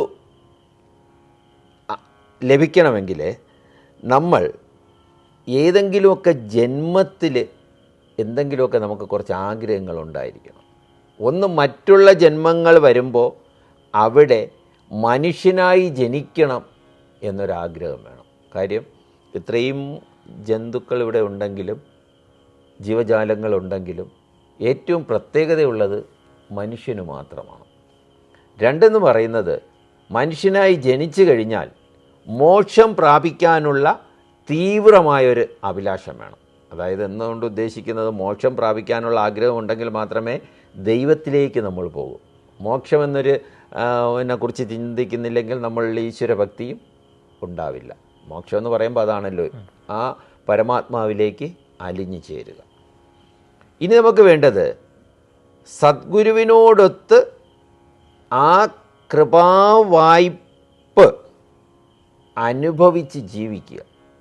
അങ്ങനെ വലിയൊരു അനുഗ്രഹം കിട്ടിയ വ്യക്തിയാണ് നമ്മുടെ ശിവലിംഗദാസ സ്വാമികൾ. ഗുരു തന്നെ മൂത്രവിസർജനത്തിന് രാത്രി കൊണ്ടുപോവുക. ലോകത്തൊരു ഗുരുവും ചെയ്യില്ല. നേരത്തെ നമ്മൾ കണ്ടതാണ്. ഗുരുവിൻ്റെ ശരീരത്തോട് ചേർന്ന് കിടക്കുക. ഇദ്ദേഹത്തെ ഒരു നല്ല ഒരു ശിഷ്യനാക്കാൻ വേണ്ടി ഗുരുദേവൻ എന്തെല്ലാം ചെയ്തില്ല, അത് നമ്മൾ ചിന്തിക്കണം. ഇനി എന്ന സംസ്കൃത ധാതുവിൽ നിന്നാണ് മനുഷ്യനെന്ന ശബ്ദം. മനുഷ്യനെന്ന് പറയുമ്പോൾ മനനം ചെയ്യാൻ കഴിവുള്ളവൻ, അതായത് ചിന്തിക്കാൻ കഴിവുള്ളവൻ. ചിന്തിക്കുക എന്ന് വെച്ച് കഴിഞ്ഞാലോ അതിൻ്റെ അർത്ഥം എന്താണ്? ചിന്തിക്കുക എന്ന് പറഞ്ഞാൽ എന്താണ് സത്യം, എന്താണ് അസത്യം, എന്താണ് നശ്വരം, എന്താണ് അനശ്വരം, ഇങ്ങനെ എന്തിനെ പ്രാപിച്ചാൽ ജീവിതത്തിൻ്റെ ആത്യന്തിക ദുഃഖനിവൃത്തി ഉണ്ടാകും, ഈ രീതിയിൽ ചിന്തിച്ചാൽ മാത്രമേ മനുഷ്യനാകൂ. ചിന്തിച്ചില്ലെങ്കിൽ നമ്മളും മറ്റു മൃഗങ്ങളുമായിട്ട് ഏതൊരു ബന്ധവുമില്ല. കുമാരനാശാൻ തന്നെ പറഞ്ഞിട്ടുണ്ട്, 1,00,000 ജന്മം കഴിഞ്ഞാൽ ജന്തു പക്ഷേ മനുഷ്യനായെന്ന് വരാം. 1,00,000 ജന്മം കഴിഞ്ഞാൽ ജന്തു പക്ഷേ മനുഷ്യനായെന്ന് വരാം എന്നാണ് കുമാരനാശാൻ പറഞ്ഞിരിക്കുന്നത്. അപ്പോൾ ഒരു മനുഷ്യ ജന്മം ദുർലഭമാണ്. അനേക യോനികളിലൂടെ കടന്നു വന്നാൽ മാത്രമേ നമുക്ക് മനുഷ്യ യോനിയിലൂടെ പുറത്തേക്ക് വരാൻ കഴിയുമെന്നാണ് ഇതിൽ നിന്നും എല്ലാം മനസ്സിലാക്കുന്നത്. സാധാരണ ജീവന്മാർ, അതായത് ജീവന്മാരെന്ന് ഉദ്ദേശിക്കുന്നത് മനുഷ്യൻ തന്നെ, സാധാരണ ജീവന്മാർ സുഖാനുഭവത്തിന് വേണ്ടി നിരന്തരം കർമ്മം ചെയ്യുന്നു. എല്ലാവരും അങ്ങനെയാണ്, സുഖം അനുഭവിക്കുക. അവർക്ക് പഞ്ചേന്ദ്രിയ സുഖം കിട്ടണം. അതിനു വേണ്ടിയാണ് എല്ലാ ജീവന്മാരും പ്രയത്നിച്ചുകൊണ്ടിരിക്കുന്നത്. ഇനി നമ്മുടെ ജീവിതത്തിൽ ഗുരുവിൻ്റെ ആവശ്യമുണ്ടോ? നമ്മുടെ ഒരു വ്യക്തിക്ക് ചിന്തിക്കാവുന്ന ഒരു കാര്യമാണ്. ഒരു വ്യക്തിയുടെ ജീവിതത്തിൽ ഗുരു എന്ന് പറയുന്ന ഒരു മഹാത്മാവിൻ്റെ ആവശ്യമുണ്ടോ എന്ന് നമ്മൾ ചിന്തിക്കുമ്പോൾ, ആ ചിന്തയെ കൂടുതൽ കുറിച്ച് പറഞ്ഞാൽ, നാമരൂപരഹിതമായ പരമാത്മാ സ്വരൂപമാണ് ദൈവം. ദൈവത്തിന് നാമമില്ല, രൂപമില്ല. അതൊരു പരമാത്മാവായ ഒരു സ്വരൂപമാണ്. അദ്ദേഹം സർവവ്യാപിയാണ്, സർവശക്തനുമാണ്. അദ്ദേഹത്തിന് എല്ലാം ചെയ്യാൻ കഴിയും. ഇങ്ങനെ പരബ്രഹ്മ സത്യത്തെ പ്രാപിച്ചാൽ മാത്രമേ, ഇത്തരത്തിലുള്ള പരബ്രഹ്മ സത്യത്തെ പ്രാപിച്ചാൽ മാത്രമേ മനുഷ്യൻ്റെ ജീവിതം സാർത്ഥകമാകുകയുള്ളൂ, അല്ലേ? ഇങ്ങനെ ഈ പരബ്രഹ്മ സത്യത്തെ പ്രാപിക്കണമെങ്കിൽ, ആ പരബ്രഹ്മം എന്താണെന്ന് അറിയണമെങ്കിൽ ആര് വേണം? ഗുരു വേണം. ഇപ്പോൾ ഭാരതത്തിൻ്റെ പ്രമുഖമായൊരു സാഹിത്യമാണ് ഹിന്ദി സാഹിത്യം. ഈ ഹിന്ദി സാഹിത്യത്തിലെ മധ്യകാലഘട്ടത്തിലെ ഒരു കവിയാണ് കബീർദാസ്. ആ കബീർദാസിൻ്റെ ഒരു ദോഹ എന്ന് വെച്ചാൽ ഒരു വൃത്തമാണ്. ദോഹ വൃത്തത്തിലെഴുതിയ ഒരു ദോഹ വൃത്തത്തിലെഴുതിയ ഒരു ദോഹ ഇങ്ങനെയാണത് പറയുന്നത്. ഗുരു ഗോവിന്ദ് ദോവു ഖഡേ കാഗേ ലാഗുവും ബായ് ബലിഹാരി ഗുരു ആപ്പിനെ ഗോവിന്ദ് ദിയോ ബദായി. ഗോവിന്ദ് ദിയോ ബദായി എന്ന് വെച്ചാൽ ഗോവിന്ദനെ കുറിച്ച് പറഞ്ഞു തന്നു എന്നാണ്. ബലിഹാരി ഗുരു ആപ്പിനെ, അപ്പനെ ഗുരുക്കെ അല്ല, തൻ്റെ ഗുരുവിൻ്റെ പാദങ്ങളിൽ ഞാൻ സമർപ്പിക്കപ്പെടും, ബലിയാകപ്പെടും. എന്താണ്? ഗുരു ഗോവിന്ദ് ദോവു ഖടേ. ഗുരുവും ഗോവിന്ദ്, ഗോവിന്ദ് എന്ന് വെച്ചാൽ ഈശ്വരൻ, ഗുരുവും ഗോവിന്ദനും ദോവു രണ്ടുപേരും ഖടേ എൻ്റെ മുന്നിൽ വന്ന് നിന്ന് കഴിഞ്ഞാൽ ഞാൻ ആർക്ക് എന്നെ സമർപ്പണം ചെയ്യും? ഗുരുവിന്. കാര്യം എന്താണ്? ഗോവിന്ദ് ദിയോബദായി, ഗുരുവാണ് എനിക്ക് ഗോവിന്ദനുണ്ടെന്ന് പറഞ്ഞു തന്നത്. അപ്പോൾ ഇവിടെയാണ് ഗുരുവിൻ്റെ ആവശ്യം. ലോകത്ത് എന്തെങ്കിലും ഉണ്ട് എന്ന് പറഞ്ഞു തരുന്ന ഒരു മഹത് വ്യക്തിയാണ് ഗുരു. അപ്പം നമ്മുടെ ജീവിതത്തിൽ ഒരു ഗുരുവിൻ്റെ ആവശ്യം ഉണ്ട്. ഇനി ഒരു പരമ ഗുരു എന്ന് പറയുന്നത് ദൈവത്തിൻ്റെ പ്രതിരൂപമാണ്. ദൈവത്തിൻ്റെ പ്രതിരൂപമാണ് പരമഗുരു. ദൈവികത്വം ഉണ്ടെങ്കിൽ മാത്രമേ ഗുരുവാകാൻ കഴിയൂ. മഹാഗുരുക്കൾ സൃഷ്ടിക്കുന്നത് തപസ്സാണ്.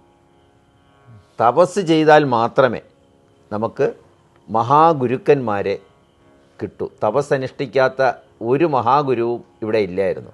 ശ്രീനാരായണ ഗുരു തപസ്സനുഷ്ഠിച്ചു എത്രയോ സ്ഥലത്തത്. ശ്രീ ബുദ്ധൻ തപസ്സനുഷ്ഠിച്ചത് കൊണ്ടാണ് അദ്ദേഹം എന്തായിത്തീർന്നത്? ഇത് ഒരു മഹാഗുരു, ഒരു ലോക ഗുരുവായി തീർന്നത്. ഇനി നമ്മുടെ ഇമാനുവേൽ എന്ന് വിളിക്കപ്പെടുന്ന ഒരു വ്യക്തിയുണ്ട്. അതായത് അദ്ദേഹത്തിൻ്റെ പേര് ഈസാ നബി മറിയം. ഈസാ നബി, അദ്ദേഹത്തെ ദൈവത്തിനോട് അടുത്തുള്ള എന്നുള്ള എന്തോ അർത്ഥത്തിലാണ് ഇമാനുവേൽ എന്നുകൂടെ അദ്ദേഹത്തിനൊരു പേരുണ്ട്.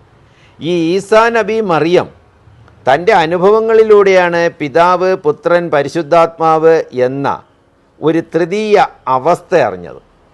ആ പിതാവ്, പുത്രൻ, പരിശുദ്ധാത്മാവ് എന്ന ആ തൃതീയ അവസ്ഥ അറിഞ്ഞപ്പോഴാണ് അദ്ദേഹം യേശു ക്രിസ്തുവായി തീർന്നത്. അതും ഒരു തരത്തിലുള്ള അല്ലെങ്കിൽ മറ്റൊരു തരത്തിലുള്ള തപസ്സാണ്. ബാക്കിയുള്ളവരെല്ലാം ഒരു പ്രത്യേക സ്ഥലത്ത് പോയിരുന്ന് വർഷങ്ങളോളം തപസ് ചെയ്തപ്പോൾ ഈസാ നബി മറിയം ജീവിതാനുഭവങ്ങളിലൂടെയാണ് ആ സത്യത്തെ കണ്ടെത്തിയത്. ഓരോരുത്തരുടെയും തപസ് ഓരോ രീതിയിലാണ്. ഇനി നമ്മുടെ ചെമ്പഴന്തിയിൽ തന്നെ ഒരു സൂര്യോദയം അറിയാമല്ലോ. ആ സൂര്യോദയമാണല്ലോ നമ്മുടെ ഇപ്പോൾ ഇവിടെ പറഞ്ഞുകൊണ്ടിരിക്കുന്ന ആ സൂര്യോദയം. എത്രയോ സ്ഥലത്താണ് അവസാനം മരുത്തോ മലയിൽ വെച്ചാണ് ആ ആത്മീയത്വം അദ്ദേഹത്തിലേക്കും പ്രവേശിക്കുന്നത്. ഇങ്ങനെ നമ്മൾ നോക്കുമ്പോൾ ഈ വെള്ളത്തിന് തണ്ണീന്ന് പറയും, ജലമെന്ന് പറയും, നീരെന്ന് പറയും, വാട്ടർ എന്ന് പറയും, പാനീന്ന് പറയും, തോയമെന്ന് പറയും. പക്ഷേ ഈ ഓരോ പേരിൽ അറിയപ്പെടുകയാണെങ്കിലും എന്തു തന്നെയാണ്? ഇതെല്ലാം ഒന്ന്, ഇത് വെള്ളം തന്നെയാണ്. അതേപോലെ ദൈവത്തിനെ ഓരോ പേരിൽ അറിയപ്പെടുന്നു. ആ പരമാത്മാവ് നാമരൂപരഹിതനായ ആ പരമാത്മാവ് ഒന്നേ ഉള്ളൂ.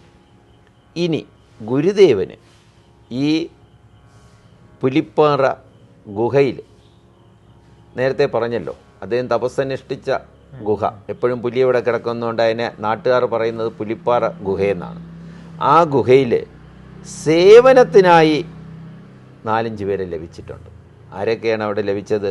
വൈക്കം സ്വദേശിയായ ഭൈരവൻ, പിന്നീട് നാണി ആശാൻ. ഇദ്ദേഹം മരുമാനൂർ സ്വദേശിയാണ്. നാണി ആശാൻ എന്ന് പറയും. ചിലർ ഇദ്ദേഹത്തെ നാണു ആശാൻ എന്നും പറയുന്നുണ്ട്. കൊച്ചപ്പിപ്പിള്ള. ഇവർ 3 പേരുമാണ് സേവനത്തിനായി ശിഷ്യന്മാരായി ഗുരുദേവന് ലഭിച്ചത്. ശിഷ്യരുടെ വാസനയും യോഗ്യതയും അറിഞ്ഞാണ് ഗുരുദേവൻ അവരെ നയിച്ചിരുന്നത്. തൻ്റെ മുന്നിൽ ഏതെങ്കിലും ഒരു ശിഷ്യൻ വന്നു കഴിഞ്ഞാൽ ആ ശിഷ്യന് എന്ത് വാസനയുണ്ട്, ആ ശിഷ്യന് എന്ത് കഴിവുണ്ട് എന്നറിഞ്ഞ് മുന്നോട്ട് നയിപ്പിച്ചു. കൊച്ചപ്പിപ്പിള്ളയുടെ വാസന, ജീവിതചര്യയും തൊട്ടറിഞ്ഞ അദ്ദേഹത്തെ ആധ്യാത്മിക പാതയിലേക്ക് അല്ലെങ്കിൽ ആധ്യാത്മിക പദത്തിലേക്ക് തിരിച്ചുവിട്ടു. കൊച്ചപ്പിപ്പിള്ളയെ അങ്ങോട്ട് തിരിച്ചുവിട്ടാൽ അദ്ദേഹം അവിടെ വലിയവനാകുമെന്ന് അദ്ദേഹത്തിന് അറിയാമായിരുന്നു. അങ്ങനെ തിരിച്ചുവിട്ടത് കൊണ്ടാണ് അദ്ദേഹം ശിവലിംഗദാസ സ്വാമിയായത്. അല്ലെങ്കിൽ അദ്ദേഹം കൊച്ചപ്പിപ്പിള്ള എന്നും കൊച്ചപ്പിപ്പിള്ള തന്നെ ആയിരിക്കും. അതേസമയം കായിക്കര കുമാരു എന്നൊരു വ്യക്തിത്വം ഉണ്ടായിരുന്നു. ആ കുമാരുവിൻ്റെ വാസനയും പ്രവർത്തന ശൈലിയും കണ്ടറിഞ്ഞ് ഗുരുദേവൻ അദ്ദേഹത്തെ മഹാകവിയായും സാമൂഹ്യ പരിഷ്കർത്താവുമായിട്ടാണ് വളർത്തിയെടുത്തത്. ആ കായിക്കരയുള്ള കുമാരുവിനെ എവിടെ കൊണ്ടുവന്നില്ല? സന്യാസത്തിലേക്ക് കൊണ്ടുവന്നില്ല. കാര്യം എന്താ? സന്യാസത്തിലേക്ക് കൊണ്ടുവന്നു കഴിഞ്ഞാൽ ആ സന്യാസ ജീവിതം നയിക്കാൻ കായിക്കര കുമാരുവിന് കഴിയില്ല എന്ന് ആ ത്രികാലജ്ഞാനികൾക്ക് അറിയാമായിരുന്നു. എന്നാൽ ചിലരെങ്കിലും പറയുന്നുണ്ട്, കുമാരനാശാൻ വിവാഹം കഴിച്ചത് ഗുരുദേവന് ഇഷ്ടപ്പെട്ടിട്ടില്ല. ഒരിക്കലുമല്ല. കുമാരനാശാൻ വിവാഹം കഴിക്കണം എന്ന് തന്നെയാണ് ഗുരുദേവൻ്റെ ആഗ്രഹം. കാര്യം ഗുരുദേവൻ അറിയാം, ആശാന് ലോകവാസനയുണ്ട്, സന്യാസി വാസന ഇല്ല. അപ്പോൾ ഇവിടെ രണ്ട് വ്യക്തികളെ കണ്ടല്ലോ. ഇനി നമ്മുടെ നേരത്തെ പറഞ്ഞ വൈക്കം സ്വദേശിയായ ഭൈരവനെ അവിടുത്തെ ശാന്തിക്കാരനാക്കി, സന്യാസിയാക്കി. ആ വാസന ആരിലുണ്ടായിരുന്നു? ഭൈരവനിൽ ഉണ്ടായിരുന്നു. ഇങ്ങനെ ഓരോ ആൾക്കാരെയും ആ വാസനയ്ക്കനുസരിച്ച് ആ അവരിലുള്ള വ്യക്തിത്വം വളർത്തിക്കൊണ്ടുവന്നു. ഇനി നമുക്ക് ഞാൻ നേരത്തെ പറഞ്ഞല്ലോ, ഗുരുനാഥന്മാരെപ്പോഴും ത്രികാല ജ്ഞാനിയായിരിക്കും. ആ ത്രികാല ജ്ഞാനിയായതിൻ്റെ ഒരു സംഭവം കൂടെ പറയാം. ഇപ്പം അങ്ങ് സൂചിപ്പിച്ചല്ലോ, ഒരു ശിഷ്യൻ്റെ വാസനയ്ക്കനുസരിച്ചാണ് ഗുരു ശിഷ്യനെ ഉയർത്തിക്കൊണ്ടുവരുന്നത്. ഗുരു എന്താണ് ശിഷ്യനെക്കുറിച്ച് മനസ്സിലാക്കുന്നത് എന്നത് അതുപോലെ ആയിരിക്കില്ല ഒരു ശിഷ്യൻ മനസ്സിലാക്കുന്നത്, അല്ലേ? അതെ. അതിന് ഒരു ഉദാഹരണം പറയാം. ഉദാഹരണത്തിലൂടെ ആ ഉത്തരത്തിലേക്ക് വരാം. ഗുരുദേവൻ ഒരു സർവമത സമ്മേളനം നടത്തി. ആ സമ്മേളനം നടത്തിയപ്പോൾ അവിടെ നിറഞ്ഞു നിന്ന ഒരു വ്യക്തിത്വമാണ് സാധു ശിവപ്രസാദ്. ഏത് വലിയ പ്രഭാഷണങ്ങളും അദ്ദേഹം വലിയൊരു വാഗ്മിയാണ്. അവിടെ നിറഞ്ഞു നിന്ന ആ വ്യക്തിത്വം, അദ്ദേഹത്തെക്കുറിച്ച് പറയാമെങ്കിൽ ഗുരുദേവ സന്ദേശ പ്രചാരകന്മാരിൽ അദ്വിതീയനായിരുന്നു. പിന്നെയോ ഒരു അധ്യാത്മവാദിയാണ്, സാമൂഹിക പ്രവർത്തകനാണ്, പ്രഭാഷകനാണ്. അദ്ദേഹത്തിനൊരാഗ്രഹം സന്യാസിയാകണം. ഗുരുദേവനോട് ചെന്ന് പറഞ്ഞു, സന്യാസം സ്വീകരിക്കാൻ വേണ്ടി വന്നു. ഗുരുദേവൻ പറഞ്ഞു, ഗൃഹസ്ഥാശ്രമികളും നമുക്ക് വേണമല്ലോ എന്ന് പറഞ്ഞു. അന്ന് അദ്ദേഹം ഒന്നും മിണ്ടാതെ പോയി. എന്ന് വെച്ചാൽ സന്യാസിയെപ്പോലെ തന്നെ ഈ ഗൃഹസ്ഥാശ്രമ ജീവിതം നയിച്ച് സന്യാസമായിട്ട് മുന്നോട്ട് പോവുക എന്നാണ് അദ്ദേഹം പറഞ്ഞത്. പിറ്റേ ദിവസം വീണ്ടും ചെന്നു, എനിക്ക് സന്യാസിയാകണം. അപ്പം ഞാൻ നേരത്തെ ഒരു കാര്യം പറഞ്ഞിട്ടുണ്ട്, ഗുരുദേവൻ വളരെ കുറച്ചേ സംസാരിക്കൂ. സന്യാസി ആക്കാൻ പറ്റില്ല എന്നൊന്നും പറഞ്ഞില്ല. പിറ്റേ ദിവസം ചെന്ന് നിർബന്ധിച്ചപ്പോൾ ഒരു ഭാര്യയും 3 മക്കളും, ഇത്ര മാത്രമേ പറഞ്ഞോളൂ. ഒരു ഭാര്യയും 3 മക്കളും. സാധു ശിവപ്രസാദിന് അങ്ങ് ദേഷ്യം വന്നു. ഇത്രയും വലിയ എനിക്ക് പറ്റൂലേ, ഇവിടെ സന്യാസിയായില്ലെങ്കിൽ ഞാൻ വേറൊരിടത്ത് പോകും, സന്യാസിയാവും. ഇതേ നേരെ വടക്കേന്ത്യയിൽ പോയി അനേക സ്ഥലങ്ങളിലൊക്കെ യാത്ര ചെയ്ത് സന്യാസിയായി. ആരുടെയൊക്കെ ദീക്ഷയൊക്കെ സ്വീകരിച്ച് സന്യാസിയായി തിരിച്ച് നാട്ടിൽ വന്നു. നാട്ടുകാരൊക്കെ വലിയ ഇതായിട്ടാണ്, വലിയ രീതിയിൽ സ്വാഗതം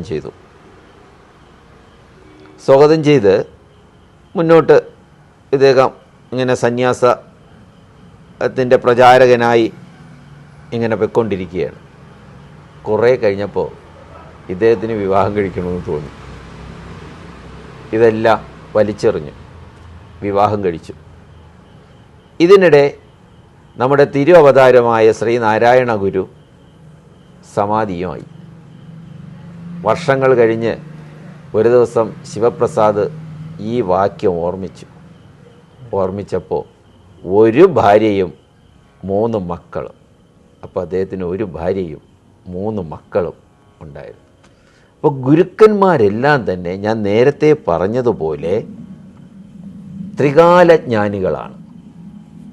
ഭൂതവും കാണും, വർത്തമാനവും കാണും, ഭാവിയും കാണും. അപ്പോൾ ഭൂതം കാണുമെന്ന് വെച്ച് കഴിഞ്ഞാൽ ഞാൻ ഗുരുവിൻ്റെ അടുത്തേക്ക് വരുന്നു, എൻ്റെ കഴിഞ്ഞ കാലം ഞാൻ പറയാതെ തന്നെ അദ്ദേഹത്തിന് അറിയാൻ കഴിയും. പക്ഷെ അതിൽ ഭാവി കാണുകയെന്ന് വെച്ച് കഴിഞ്ഞാൽ അത് ഒരു അപാരമായിട്ടുള്ള കഴിവാണ്.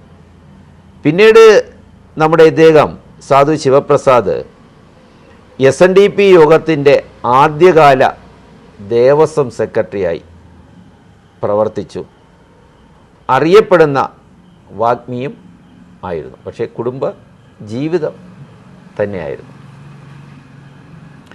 ഈശ്വര കാരുണ്യം എന്ന് പറയുന്നത് വാസനാബലം കൊണ്ട് കൗമാരപ്രായത്തിൽ കിട്ടും.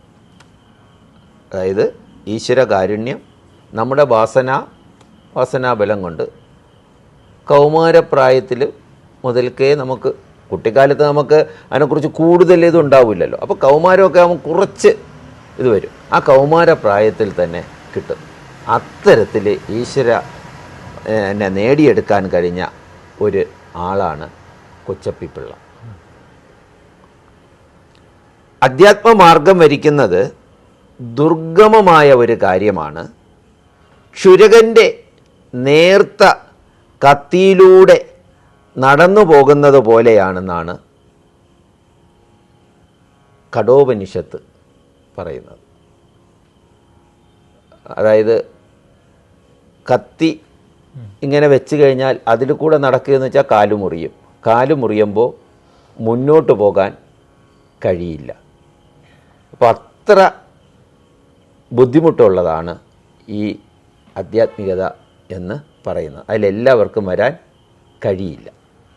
അപ്പോൾ അതിൻ്റെ കഠോപനിഷത്തിലെ ഒരു ശ്ലോകം പറയാം. ആ കഠോപനിഷത്തിൽ ഇങ്ങനെയാണ് പറയുന്നത്: ഉദ്ദിഷ്ടത ജാഗ്രത പ്രാപ്യ വരാന്നിബോധത ക്ഷുരസ്യ ധാര നിശിത ദുരത്തയ ദുർഗം വദസ്തത് കവയേ വദന്തി. ഈ ഉദ്ദിഷ്ടത ജാഗ്രത എന്ന് കേൾക്കുമ്പോൾ തന്നെ ആളുകൾക്കൊരു തോന്നലുണ്ട് ഇത് പറഞ്ഞത് സ്വാമി വിവേകാനന്ദനാണ്. അല്ല, ഈ ശ്ലോകമുള്ളത് അതാണ് ഞാൻ കഠോപനിഷത്തിൻ്റെ പേരെടുത്ത് പറഞ്ഞത്. ഈ അടുത്ത കാലത്തായിട്ട് TV-യിൽ തന്നെ നിലവിലെ സിനിമാ നടനും കേന്ദ്രമന്ത്രിയൊക്കെയായ സുരേഷ് ഗോപി നടത്തിയ ഒരു ക്വിസ് പ്രോഗ്രാം ഉണ്ടായിരുന്നു. അതിലൊരു ചോദ്യം ഇങ്ങനെയായിരുന്നു: ഉദ്ദിഷ്ടത ജാഗ്രത എന്ന് പ്രഭോ എന്ന് പറഞ്ഞത് ആര്? അതിന് ഉത്തരമായിട്ട് അദ്ദേഹം തന്നെ പറഞ്ഞത് സ്വാമി വിവേകാനന്ദൻ എന്നാണ്. അപ്പോൾ സ്വാമി വിവേകാനന്ദന് ഇത് കഠോപനിഷത്തിൽ നിന്നും കിട്ടിയ ഒരു സൂക്തമാണ്. അതിൽ നിന്നും കിട്ടിയത് അദ്ദേഹം പ്രചാരത്തിൽ കൊണ്ടുവന്നു എന്നേ അർത്ഥമുള്ളൂ. അങ്ങനെ നമ്മുടെ കുഞ്ചുവിന് ജന്മസാഫല്യം കൈവന്നു. ആ ജന്മസാഫല്യം കൈവന്ന് അദ്ദേഹം ശ്രീനാരായണ ഗുരുവിൻ്റെ പാതാരവിന്ദങ്ങളിൽ തന്നെ അർപ്പിച്ചപ്പോൾ അദ്ദേഹത്തിന് തോന്നിയതാണ്: ധ്യാനം മൂലം ഗുരുർ മൂർത്തി, പൂജാമൂലം ഗുരുർ പദം, മന്ത്രം മൂലം ഗുരുർ വാക്യം, ഭക്തി മൂലം ഗുരുർ കൃപ. അതായത് തൻ്റെ ജീവിതം മൊത്തം ധ്യാനവും പൂജയും ഗുരുവിൻ്റെ വാക്യങ്ങൾ ഇനി മന്ത്രമായിട്ട് കാണും, ഗുരുവിൻ്റെ പാദങ്ങളിൽ ഭക്തിയോടെ അർപ്പിക്കും എന്ന് അദ്ദേഹത്തിന് തോന്നി. ഈ വിശുദ്ധ സങ്കല്പം തൻ്റെ ജീവിത പദ്ധതിയായി സ്വീകരിച്ചുകൊണ്ട് കൊച്ചപ്പിപ്പിള്ള മനസ്സ വാച കർമ്മണ ഗുരുദേവ തൃപ്പാദങ്ങളിൽ സമർപ്പിക്കപ്പെട്ടു. ഇപ്പോൾ ഏതാണ്ട് 1.5 മണിക്കൂർ സമയം കഴിഞ്ഞിരിക്കും. ഒരു സത്സംഗം കൊണ്ട് ഏതാണ്ട് 1.5 മണിക്കൂർ കൊണ്ട് കൊച്ചപ്പിപ്പിള്ള എന്ന ശിവലിംഗദാസ സ്വാമികളുടെ ജീവചരിത്രം സമാപിക്കുന്ന രീതിയിൽ പറയണമെന്നാണ് ആഗ്രഹം. എന്നാൽ അദ്ദേഹം ഗുരുദേവനെ പാദങ്ങളിൽ ഇപ്പോൾ സമർപ്പിച്ചത് മാത്രമേ ഉള്ളൂ.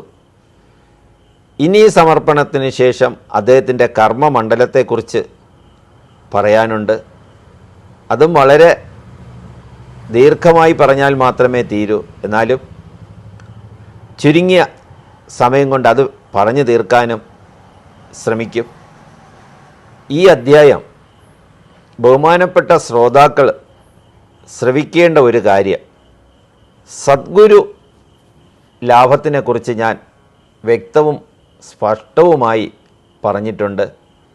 നമ്മുടെ കുട്ടികൾക്ക് എങ്ങനെ സദ്ഗുരുവിനെ ലഭ്യമാക്കി കൊടുക്കാം. സദ്ഗുരുവിനെ കിട്ടിക്കഴിഞ്ഞാൽ നമ്മുടെ കുട്ടികളിൽ എന്ത് മാറ്റമുണ്ടാകും. സദ്ഗുരു എങ്ങനെയാണ് തൻ്റെ ശിഷ്യനെ അല്ലെങ്കിൽ തൻ്റെ മുന്നിൽ വരുന്ന കുട്ടിയെ മറ്റൊരു രൂപത്തിലേക്ക് മാറ്റി ഈ പ്രകൃതിക്കോ ഈ സമൂഹത്തിനോ നന്മ ചെയ്യുന്ന തരത്തിൽ രൂപപ്പെടുത്തുന്നത് എന്നതിനെക്കുറിച്ചെല്ലാം വളരെ വിശദമായി തന്നെ ഒരു സദ്ഗുരുവിൻ്റെയും ഒരു ശിഷ്യൻ്റെയും ശ്രീനാരായണ ഗുരു എന്ന സദ്ഗുരുവിനും അതേപോലെ തന്നെ തൻ്റെ വത്സല ശിഷ്യനായ കൊച്ചപ്പിപ്പിള്ളയും മുൻനിർത്തി അവതരിപ്പിക്കാൻ കഴിഞ്ഞു. ഈ അവതരണത്തിൽ നിന്നും ഉൾക്കൊണ്ട് ശ്രോതാക്കളുടെ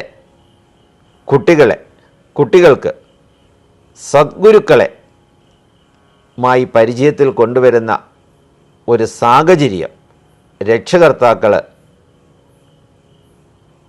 അതിനുള്ള ഒരു സാഹചര്യം വരുത്തണമെന്ന് രക്ഷകർത്താക്കളോട് അഭ്യർത്ഥിച്ചുകൊണ്ട് നിർത്തുന്നു. നമസ്കാരം. മറ്റൊരവസരത്തിൽ വീണ്ടും കാണാം.